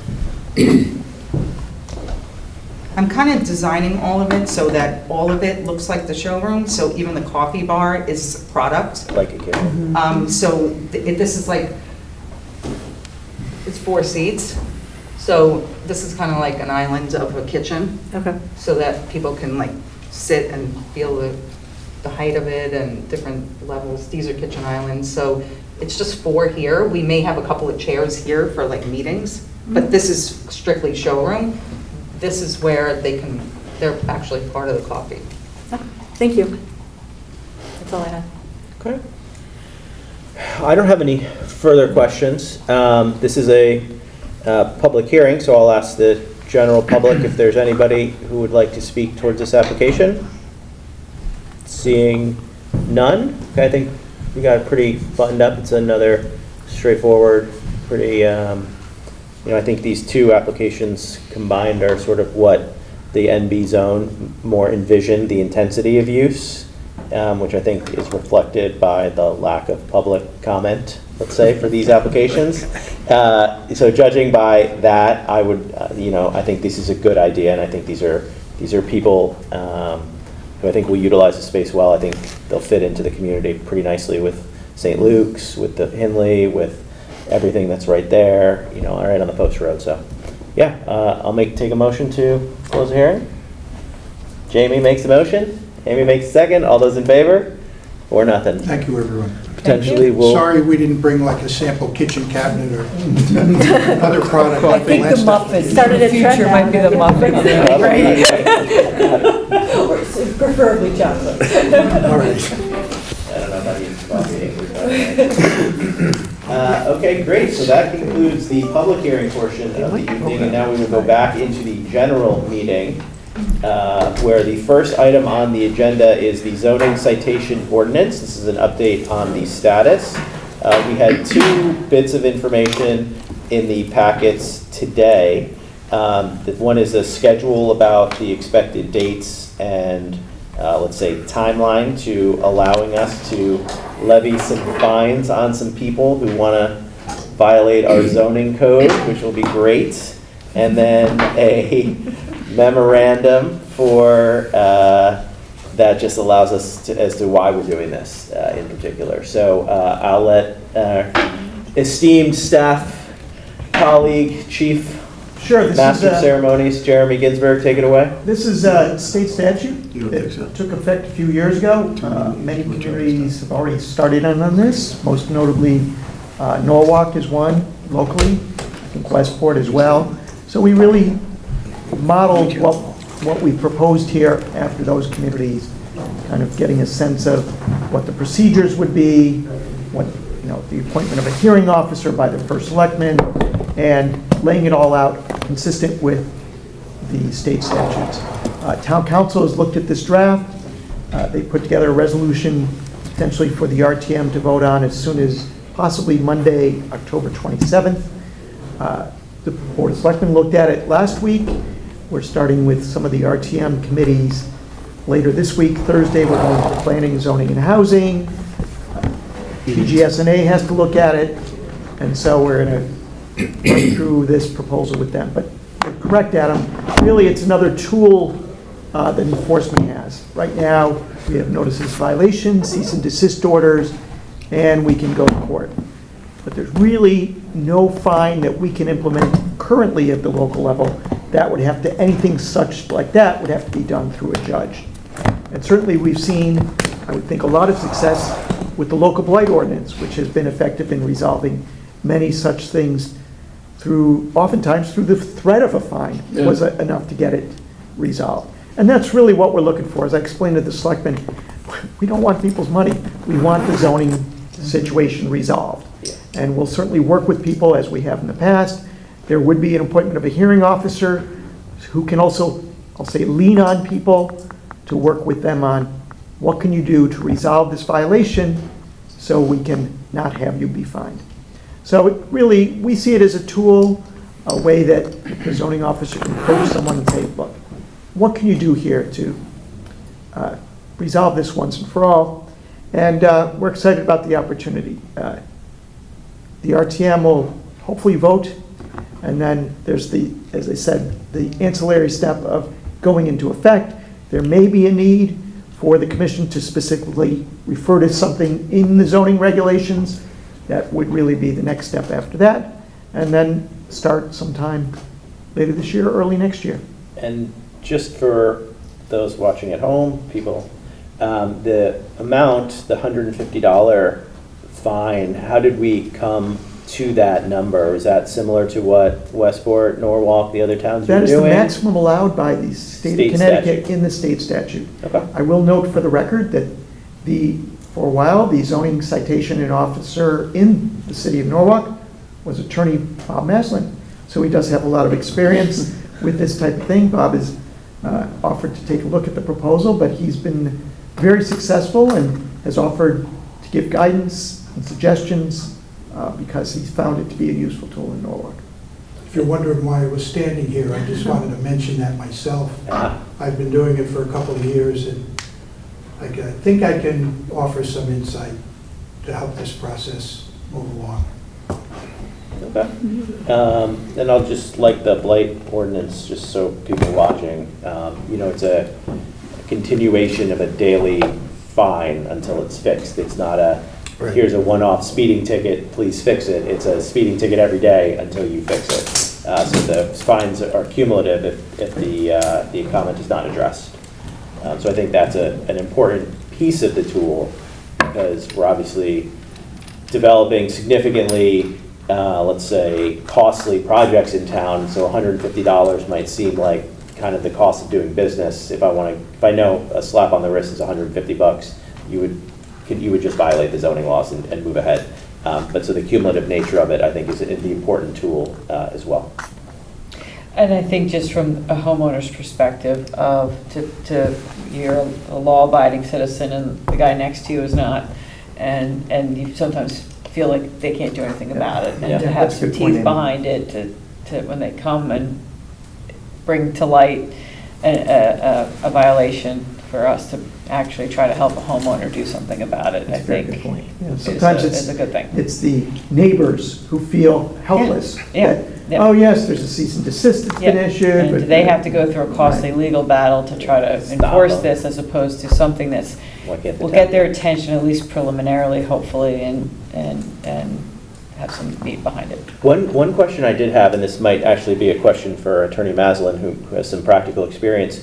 Does by introducing the notion of the ability to levy a fine, does it require our enforcement agent to get any like additional training to be able to do this? Because right now, obviously, they don't, and it's not part of their responsibility. So I'm not sure if there's some additional legal training to be able to write a ticket as opposed to just slap a stop work order on something.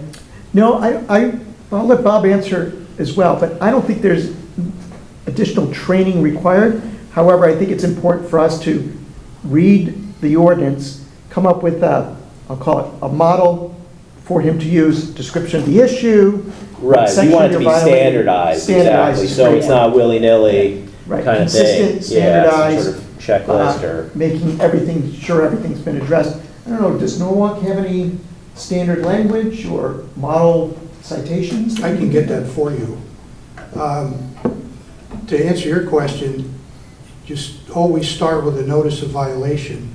And sometimes you get a letter out before the official notice.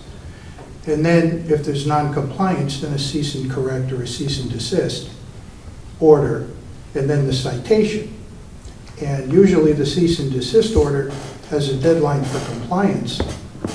And the notice of violation oftentimes has a deadline for call us and we'll tell you how you can resolve this. Yeah.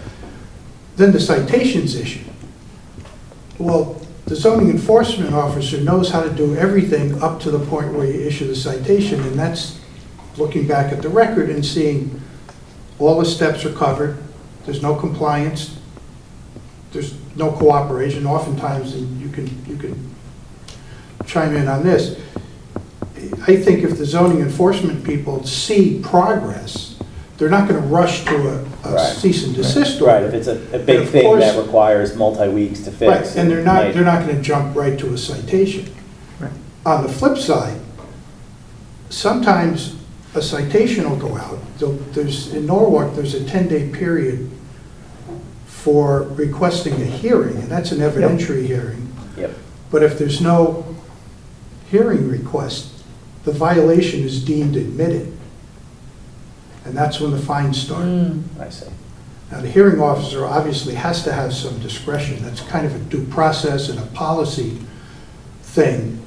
But the idea, as Jeremy mentioned, is get people to comply. Right. And slapping a $150 fine the first time up is not going to force somebody to correct the problem. You have to start the process all over again. And unfortunately, the only thing the hearing officer can do besides jawbone is impose a fine. But those rack up. Right. I had there's one, and somebody mentioned, well, they'll just pay the fine, it's no big deal. There's one commercial use that doesn't have the right permits. I'm not going to tell you too much about it, but they already paid 2 fines that were in the $7,000 to $10,000 range, and I just a few weeks ago imposed one for about $12,000. And this is somebody that had just been totally ignoring, must be a lucrative business, but they've been ignoring the citations. If it really is lingering on, the tax collector has the ability to auction the property to collect the fine. Yep. Because what you do is you take the citation, the zoning enforcement officer or the law department brings it to court, it gets converted to a judgment for that fine amount, and then you start accruing interest. And then if it's a repeat offender, or if it's a big enough fine, it goes on the auction. The tax collector in Norwalk just did one in, I believe it was September, and amazing how things get straightened out when people are about to lose their That's a similar their process homes. with Or late fines, right? their mortgage lender finds out that there's something going on, because you have to keep your home in compliance in order to satisfy the requirements of the mortgage. So it can be very effective. One thing that I would mention that Jeremy didn't mention, and I was corporation counsel in Norwalk for about 8 years, and one of the things that was not in the law, well, was in the law, is a provision that said if the zoning enforcement officer is found to have issued a citation other than in good faith, it opened the door for liability. That now has changed so that the zoning enforcement people do have protection from liability. It's almost like a very loose qualified immunity, but as long as there's a substantiated a violation and it's all in good faith, it's not done out of spite, then the enforcement people are going to be fine. Okay. So it's a good program. As I said, I'm happy to talk to anybody separately, or, I mean, this is a kind of a, not really an application, so I don't think there's any issue with ex parte discussions, but I'm out here. No, I appreciate it. If anybody has I think if it would be anybody, it would be the staff on the more technical implementation details of it. I don't think it's a terrible resource to have, you know. That's great. I've already given Bob the draft, asked him to get back to us with comments or ideas. Great. Let me just throw this one at you real quick, Bob. Does the statute establishing the citation process include the specific number of $150? Yes. Okay. Because I noted there was a statute that said if it's not specifically provided, it can go to $250. Well, let me. All right, I won't hold you to it now. You guys can talk about that. Ordinance violations do have a cap, and ordinarily it's the cap. 250. I don't know what the process was in Darien, I wasn't involved in it. Yeah, But the blight thing is a little different. It's the same concept. The idea is you violated ordinance, you know, there's a maximum penalty that can be imposed. And then there's a daily accrual, which yes, I think applies in blight too, doesn't it? Yeah, oh yeah. Oh, yeah. But we don't want to we don't want language in here that says something like fines up to $150 a day. We want it to be a specific number so that one person doesn't get $70 and another person gets $250. We want it to be everybody gets the uniform same fine. That's right? correct. In the proposal going to the RTM, that fine is $150. Perfect. Yeah, One thing I would no, say about that, Adam, is the hearing officer has to have discretion. That's just part of. Right, the hearing It's- officer it's can discretion. do it.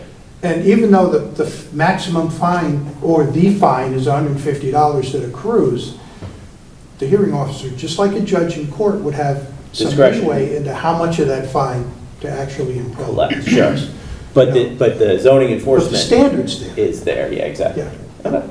Did you have something you want to say? Yeah, I just want to say, Board of Selectmen thinks this is pretty important. I've been surprised since I've been in office how many of the more stubborn zoning problems that have come to my office. And I think several people make the point here that even just the prospect of a fine is going to drive a lot of compliance, and I think that's going to be healthy. I will tell you right now, there are a few people that need to have this fine slapped on right now. And just having the ability to do that, hopefully will clean up some cases that have just really been terrible in terms of just ignoring these rules. And so I think they deserve it. And they it know holds the people around them hostage. Yep, that's right. Yeah. Those people deserve it, and that fine's coming, so. And this is a good alternative to the other process, which is go to court and get an injunction against the violator. Yeah. It's cumbersome, it's expensive if you have to hire outside counsel. When you're trying to get people just to comply, now they're defended in a lawsuit. Well, it still may end up in court, but this is a great interim step to try to get compliance. This is a lot better. So I think the key thing is what Amy said, is that, you know, you feel helpless and you go to the zoning office and you say, I know that what they're doing is wrong, and they say, we know it's wrong as well. And they look at you and they're like, so why can't you do anything about it? And right now we say, our options are limited, and this gives us some sort of recourse to look to the residents of this town and say, we can provide help for you. So, Yeah. I think Has it's that great. ever happened? Do people ever call you? No, the question is, did they call today? Yeah, I was gonna say, have they called lately? in Okay, the I'm last happy to couple help. hours? Thanks. All right, so I think that's good on the zoning ordinance, right? Do we need to do anything with this? Nope, It's just kind of there's keeping us involved, right? in the Keep you loop? involved. I can mention the RTM, as I said. Yep. Gone to the Board of Selectmen, Planning and Zoning today. We're going to mention it to both the Architecture Review Board and the Zoning Board of Appeals. Yeah, ZBA is So everyone's tomorrow, on right? board Yep. and aware of what's going on. Okay, yeah, let us know if we need to do anything else. Hopefully we'll get this through. Thank you. Great. I'll let you guys know. All right, thank you. Thanks for having. Have a great rest of your evening. Thanks, Bob. Thanks, Attorney Maslin, for some Thank you. added insight. I'm not sure who those billable hours go to, but you can direct it to that guy walking out the room right now. All right, so moving on to the general meeting, we're going to do some deliberation at 9 o'clock. So we'll try and get through some of these. I think some are straightforward, and we can kind of go from there, if that's okay with everybody here. I won't keep us here till 10:30 like last week. So the first one, I'll just read it into the record. This is the land filling and regrading application number 594, PL 25-121, Herman Ave LLC. This is 5 Herman Ave. Proposal to construct a new single-family dwelling on the now vacant lot, construction of new driveway, patio area, and perform related site development activities, including regrading of the property to accommodate the improvements and the installation of stormwater management. This was one half of the development of Herman that we saw last week.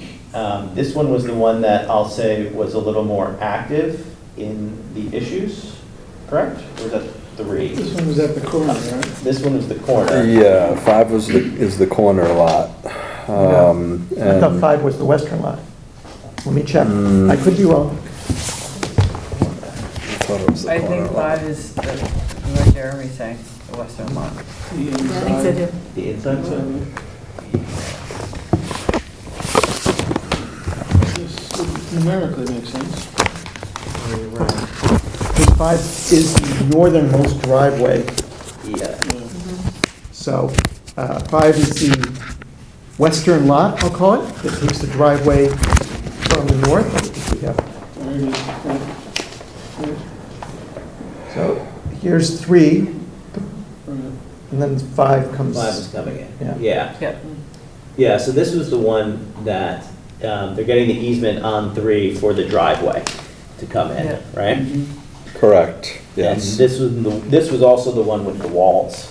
Yes. Yep. Which was the main concern. My takeaway from watching the hearing, I mean, I think there was some minor time bond comments about the curbing on the driveway as a condition of approval, but really, I think the meat and potatoes of it, from my purview, was the wall and the height of the wall. I guess some sections of it were 4.5 feet, which would require to be engineered, which I know they said that they didn't want to do. So they were going to try and keep it under 4 feet.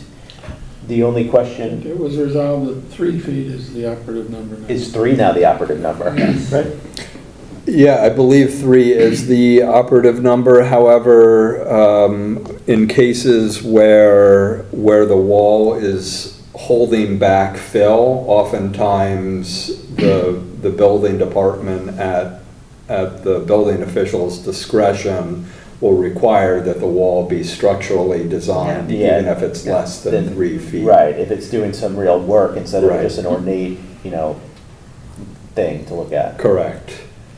So the question, I mean, there wasn't any real issue with the house or with the drainage or with anything else that I gathered. The question is, how do we want to look at the approval for the walls? Do we want to, as a condition, make it say they have to be engineered if they're over? I think that's really under the building, it's the building department. Yeah, agreed. I think when they submit their plans and their permits, the building officials are going to call it out. Yeah, it's really at the discretion of the building department as to what they're requiring the structural permit for. Yeah. My only question was, in prior applications, when they do the, let's say, engineered walls or the retaining walls, we do get reviews, we get diagrams of those, we get the crosshatch of what the walls are going to look like. Oh, we're going to use the geo bricks, or we're going to do this or that. So if we just leave it up to the building department, we need to make sure that that degree of detail is included so that we're being consistent across applications. Because I'm sure that applicants who do come to us with those pre-designed walls have spent some money doing that, and it's unfair to be like, well, I didn't know we could just I run the hear your building. argument because it technically is part of the site. Yeah. It's part of the site development, is if it's structurally holding back, earth material, that's considered a site application. Yeah. A site development. And it differs from what is. Right. So I'm okay with the building department doing it as long as we have some kind of language that says it can't just be like, yes, we're going to engineer a wall. It's got to have the same standard that we would see with other things. This way, I don't want to say no to this because of the wall. They didn't put, have to read this whole thing because of the walls. But certainly the engineered walls we've seen as part of the regular regrading application. Right. There was some discussion at the public hearing for both of these applications that depending on the product that's used, if it's a proprietary product that I forget what it's called, like Versalock or whatever it is, that the manufacturer will actually design the wall and design the structural components of the wall. Which can then be submitted to the building department versus like a a concrete pour-in-place wall, which is, kind of a different situation in terms of the design and structural components. So we can definitely make that is a condition of approval, a condition of the approval relative to, a specific design of the wall needs to be submitted, as part of the building permit application. Yeah. Okay. Though, I would say that if it's the building inspector using his or her discretion with a 3-foot or lower wall because it's going to have a structural component to it, I would not make them spend a lot of money on some fancy brickwork or anything else. They shouldn't have to spend more just because the building inspector says you need to stiffen this up somehow or other. So if it's, more than 3 feet, and then they do whatever is usual. Yeah, gotcha. I don't think we've ever said that with a 3-foot wall or lower that they've got to have nice stonework or anything else like that. Right, agreed.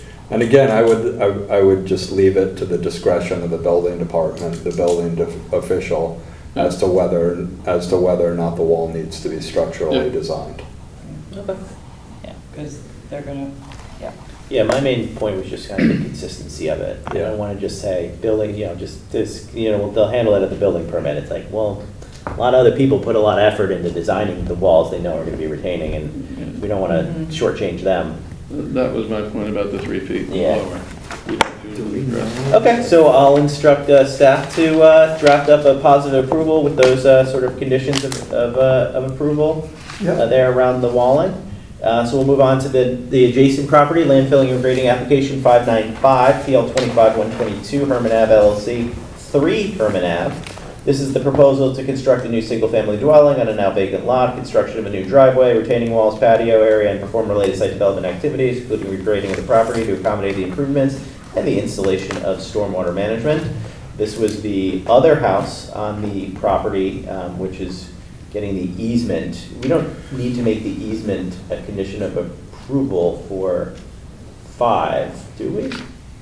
Well, certainly, I think one thing that they've shown on this plan is the, number 5, the frontage would be on west, but they would be taking access from Herman. I think that was a big selling point to the commission, was you're not going to be putting more curb cuts on west, but the curb cuts were shown and designed to be coming in from Herman. I'm just concerned about the timeline. Does the easement have to be in place before construction can even start on 5, because they can't access 5 without the easement? I mean, it's the same. It's it's the same owner. It's so- the same owner, but in theory, you could foresee 5 being completed and 1 to be sold. And then Right, you can, before three the is sale, submitted. Yeah. I think is important. Yeah, you have to have the easement on record. I just But don't, you never know, the current person who owns both might sell one one of of them. them. Like you get hit by a bus tomorrow, and his family can Right. sell Yeah. 5. So I think it should be done simultaneous with the building permits. Yeah. Yeah. Okay. But other than that, I thought 3 was very straightforward. There wasn't the whole wall issue. We got sign off from the town engineer. It's just it's a small house on a lot that got split up into 2. So I don't know, did anybody else have any? I think this one was much more straightforward. Amy, anything going here? George, any comment here? I noted in particular that they had line of sight removal of some Yep. vegetation, which Yep. was unique to me, and I think it's worthy of note, I guess. Yep. We'll put that in. Jamie, anything else you got? Do you have anything else? Okay, nice. And yeah, this one is a more straightforward one, so I'll instruct staff to draft up a positive resolution we can take a look at a subsequent meeting. Yep. Very good. Why don't we tackle at least the 1897 special permits while we have some gentlemen, I assume, sitting in the most comfortable chairs that the town has to do it. Those chairs are very uncomfortable. Yeah, Adam, I would just note that the commission has some very full meeting agendas coming up. So as much as we can get through tonight to start drafting things on our end, the better. Perfect. Yeah. So we'll start with those. I'll read into the public the full text just because it's be consistent. So the first one, special permit application 3112D, PL 25147, MakeInspires, 1897 Boston Post Road, proposal to establish a new 1456 plus or minus square foot tutoring establishment within the first floor space of the building previously occupied by Darien Kitchen and Bath. The 0.49 plus or minus acre subject property is located on the north side of Boston Post Road at the northwest corner formed by its intersection with Dickinson Road and is shown on Assessor's map number 42 as lot 6 in the neighborhood business NB zone. This is the proposal we saw tonight to put in a tutoring location on the called west portion of the property at 1897 Boston Post Road. I think this is a great idea. I think for the neighborhood where you have schools across the street at St. Luke's, you've got a school kind of kitty corner on the other side, you've got Hindley right there, you've got a huge neighborhood of school-age children. I know that the other tutoring place, Comm in town, is in very high demand from parents, so I think a second tutoring place will do very well here in Darien. I think when we designed the neighborhood business zone, or you designed the overlay, these are the kind of businesses you had in mind, right? Something neighborhoody that's gonna help the people that live right around it, and I'm sure there's gonna be a lot of kids from a lot of those roads behind it that are riding their bikes to this tutoring place after school. Yep. So I didn't see anything wrong with it. I think they're gonna have 3 employees. I think there's plenty of parking for this type of use. The drop-off is not gonna be a problem. I have never seen Comm have a big queue of cars dropping off, so. I think we should still put in there that they'll stagger the class We can do times that. between the 2 rooms, as they offer that in their narrative. Mhm. Yep, I think it's a great idea. Yeah. Love it. George? Yeah, go for it. All right, so I'll instruct staff to draft positive, do the staggering start if needed. Great, nice and easy. Moving on to the second one for the east side of the east side of the property. This is special permit application 312E as in Edward, PL 25149, Curated Kitchen and Living LLC, 1897 Boston Post Road. This proposal to establish a new kitchen showroom and design center with a coffee counter and associated seating area selling coffee, bevs, and baked goods in a 2,125 plus or minus square foot portion of the first floor space. The 0.49 plus or minus subject acre property is located on the north side of Boston Post Road at the northwest corner, formed by its intersection with Dickinson Road, and is shown on Assessor's map number 42 as lot 6 in the neighborhood NB zone. This is, we just saw several minutes ago, a proposal to put in what is essentially a kitchen showroom with a small little cafe area for coordination and sort of, kind of to discuss and maybe design with, some prospective employees, or prospective customers rather, excuse me. It doesn't look like they'll be operating this realistically as a commercial coffee place trying to solicit, external coffee-only business. You might get the occasional person running to St. Luke's to catch a quick coffee kind of thing, but I think this isn't going to be like a Neat or a Sono with a couple tables where there's going to be a lot of people going in there. I think this is mostly for the people looking at the showroom itself. So I don't think, when we talk about intensity of use, this is also a very low touch use, lower touch by far than Mood, slower touch than anything. Probably will be a lower touch than even the MakeInspire next door. So I don't think, again, parking should be fine, plenty of spaces. I think there's probably going to be one, maybe two people, plus the employees in there at any given time. So I think it'll be totally fine. This isn't like a yoga studio or a dance class that's going to be having music going at 7 o'clock at night. If we saw the proprietor here, she takes a nighttime meeting. I don't think that's going to affect the tenants upstairs, which I think is the #1 reason. So I think that's totally fine. I don't think the hours here are really going to have any kind of impact on the people who live above it. So, Amy? I'm fine with it. George? Well summarized, all set. I would just like to see language in the draft, say, confirming like what you said about the coffee use, the number of seats and something to that. I was going to object to the coffee, but I'm not going to do it.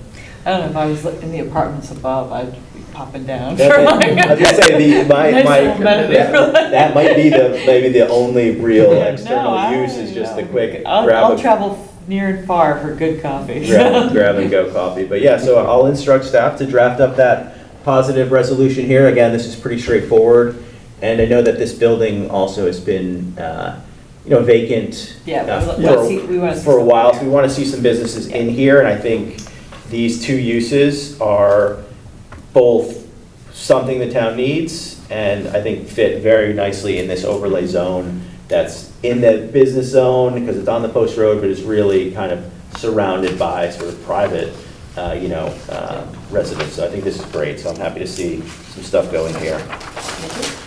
All right, great. So we'll do that. While we're here, we might as well, I don't know if the gentlemen in the audience want to take leave or if you want to sit around. Why don't we start with the first one, special permit, application 343, land filling and regrading, application 553A is an Apple, PL 25119, Daniel and Andrea Pezley of 23 Greenleaf Avenue. This is the proposal to install a outdoor sports area to include 1,390 plus or minus square foot pickleball basketball court with a concrete base, although the applicant has confirmed it is basketball only. A 14 by 70 foot batting cage, a 2,340 square foot artificial turf putting green, and to perform related site development activities, including regrading of the property to accommodate the improvements, installation of stormwater management. The 4.14 plus or minus acre subject property is located on the north side of Greenleaf Avenue, approximately 620 feet west of its intersection with Hollow Tree Ridge Road, and is shown on Assessor's map number 28 as lot 7 in the R1 residential zone. This is the first application we saw tonight in the public hearing. It's the new batting cages and confirmed only basketball court and sort of artificial turf putting green. We heard from the neighbor. We got a letter from, I believe, the neighbor's wife, and we saw the husband speak tonight. Their main concerns were the noise of the pickleball court, at night, clank, clank, clank. That's been alleviated. And no lights. And no lights, no music, lights. they confirmed. Yep. I don't believe that the construction that's been going on the property has been outside of regular business hours, so I don't think there's, anything to do with that. But otherwise, this was we approved the house, we didn't, this one was. Regrading with the house, which was fine. This one isn't gonna do too much, so I think this was pretty straightforward. Any comments for anybody? Anything? I think the elimination of the pickleball made it Pretty easy. significantly better. Tons of screening in that back area too. They proposed some trees to be and they even added more, yeah. I mean, it's, that back there is, and this is a huge lot. It's a greater than 4 acre property. I mean, it's still minimal coverage. Yeah, even it's after nothing. all It's in the this. forest, so. Yeah. This is a very large piece of land in an R1 zone. You can put 4 houses on here, right? They're talking about a little basketball court, so I don't see any real issue here. The applicant noted that a landscape plan has not been submitted as part of the application, and they plan on planting, I don't know, was it 5 additional? Trees, yeah. 5 additional trees. Do we want them to show those on a plan, or? I don't think it's 4 required. acres. They It's don't 4 need to do acres. that, yeah. I don't think it's. If it's on a third of an acre and they're putting on an 8,000 Yeah. square foot house with 17 decks, then yeah. But on 4 acres, I think they'll be fine. Mhm. All right, anything else? All right, so I'll instruct staff to draft it up. Okay. Moving along, ironically to its neighbor, we're just seeing a lot of couples tonight. Yeah. Land filling regrading application 573A is an Apple, PL 25150, Shiv Vasisht Vail Weymann. I'm sorry. Yeah. I got a tough name. 25 Greenleaf Avenue. This is the adjacent property. Proposal to raise the existing pool house on the eastern portion of the property and replace it with a new gym structure. Construction of a new pool house and spa and to perform related site development activities, including regrading of the property to accommodate the improvements. 3.62 plus or minus acre subject property is located on the east side of Waterbury Lane, approximately 210 feet north of its intersection with Greenleaf Ave, and is shown on Assessor's map number 28 as Lot 6 in the R1 zone.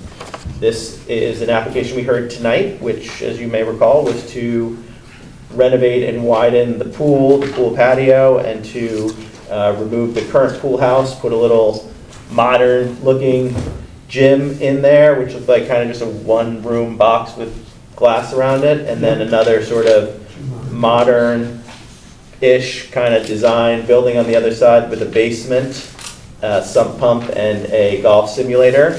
The basement will be finished, as note for Chairman Mulvaney, since he is adamantly concerned about the state of the surrounding rooms for golf simulation. This was otherwise also another large property on a large piece of land, well engineered. I love modern architecture, so I thought those pictures were super cool. It's going to look really neat, I'm sure, with the lighting back there in the dark.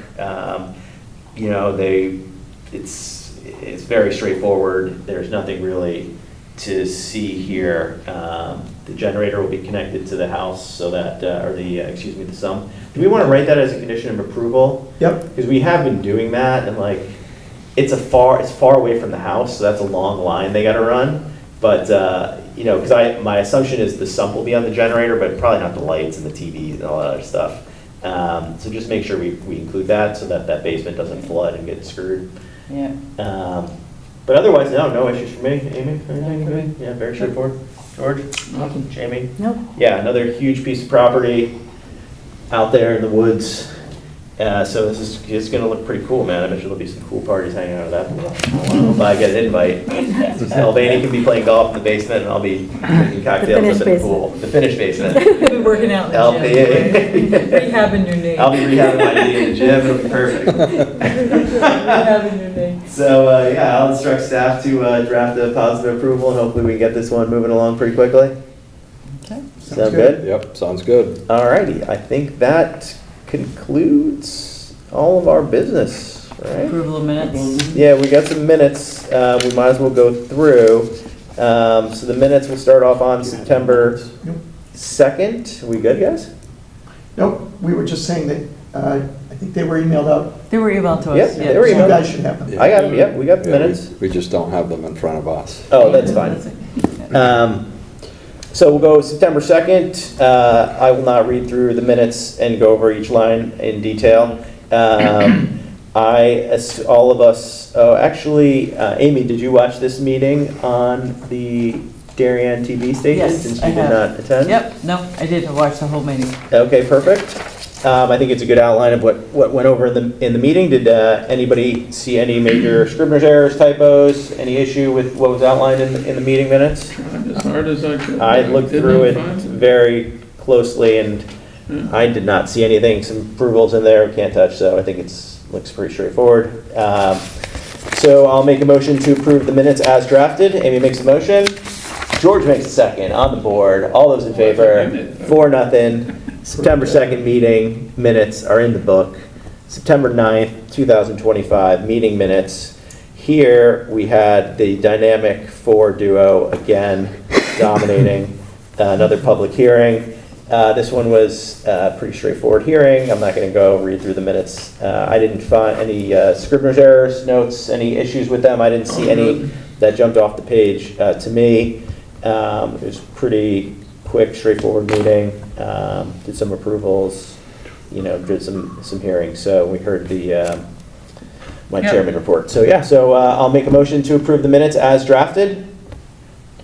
Jamie makes a motion. No. Amy makes a second. All those in favor? 4-0. All right, September 9th meeting minutes in the book. All right, chairman's report. I have no chairman's report to report tonight. No director's report. No director's report either. Lovely. Upcoming meetings. You guys want to go over what the schedule is looking like? Sure. October 28th is a full public hearing night. I think we have 5 or 6 hearings. It will be a lengthy evening.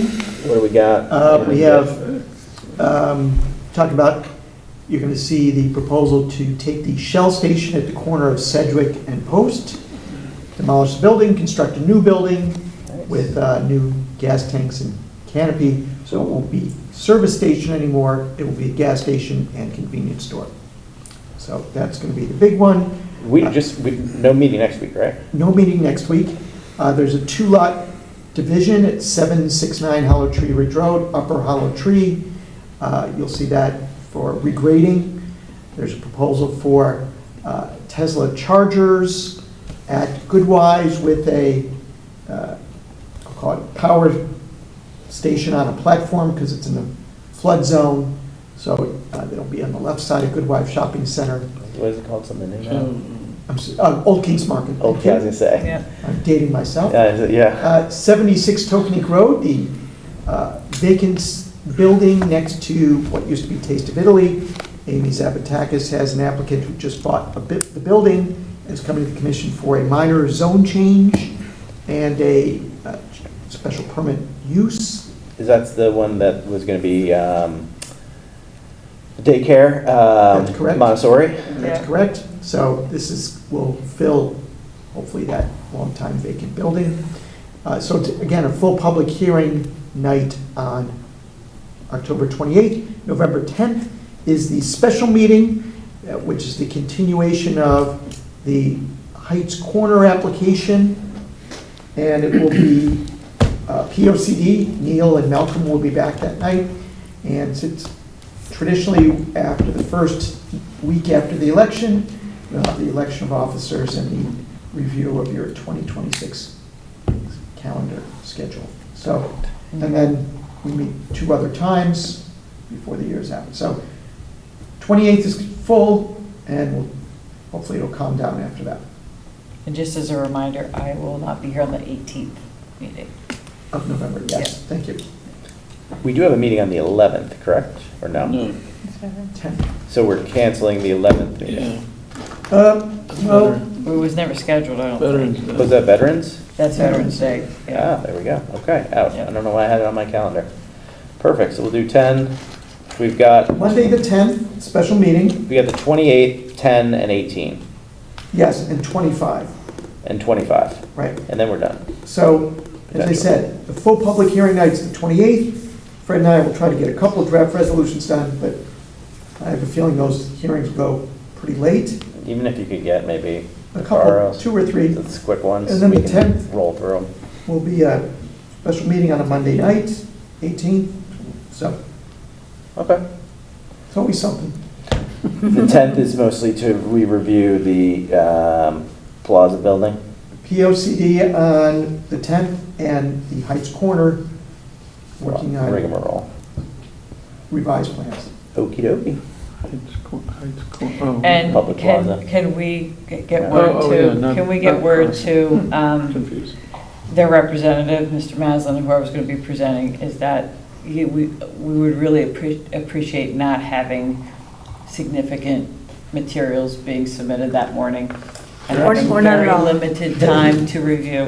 Yes. It would be in their Best interest. Best interest not to do that. We might want to think about next year putting some kind of goalpost around. I know technically they can come to the hearing and give us meeting material, and it could be, but if there's some way to ring fence. This real decision-making material that, is critical to They want these our things. opinions, that it's in their best interest to. Right, if they want us to I've been provide there before. a rapid or a timely, application process, then they have to make sure that they're not giving us stuff. Monday night, Tuesday morning, Tuesday afternoon, Tuesday Expect us to make a 7. decision about a huge potential project Yep. with less than 24 hours of analysis. This is a volunteer position, and to remind people, we are not paid to be here. We are spending time away from our families, so you can at least try and do that a little bit faster. Yes, agreed. So, all right, cool. All right, anything else? Any other business? Nothing? 2/3 vote? We can talk about stuff. She's talking about going home. Yeah, my kids are in bed, so I'm ready to roll. So I'll take a motion to. You got past the bewitching hour? Exactly. Ready to Adjourn the go. meeting. Amy makes a motion. Jamie makes a second. All those in favor? 4-0. Thank you. We're done. I have to decide.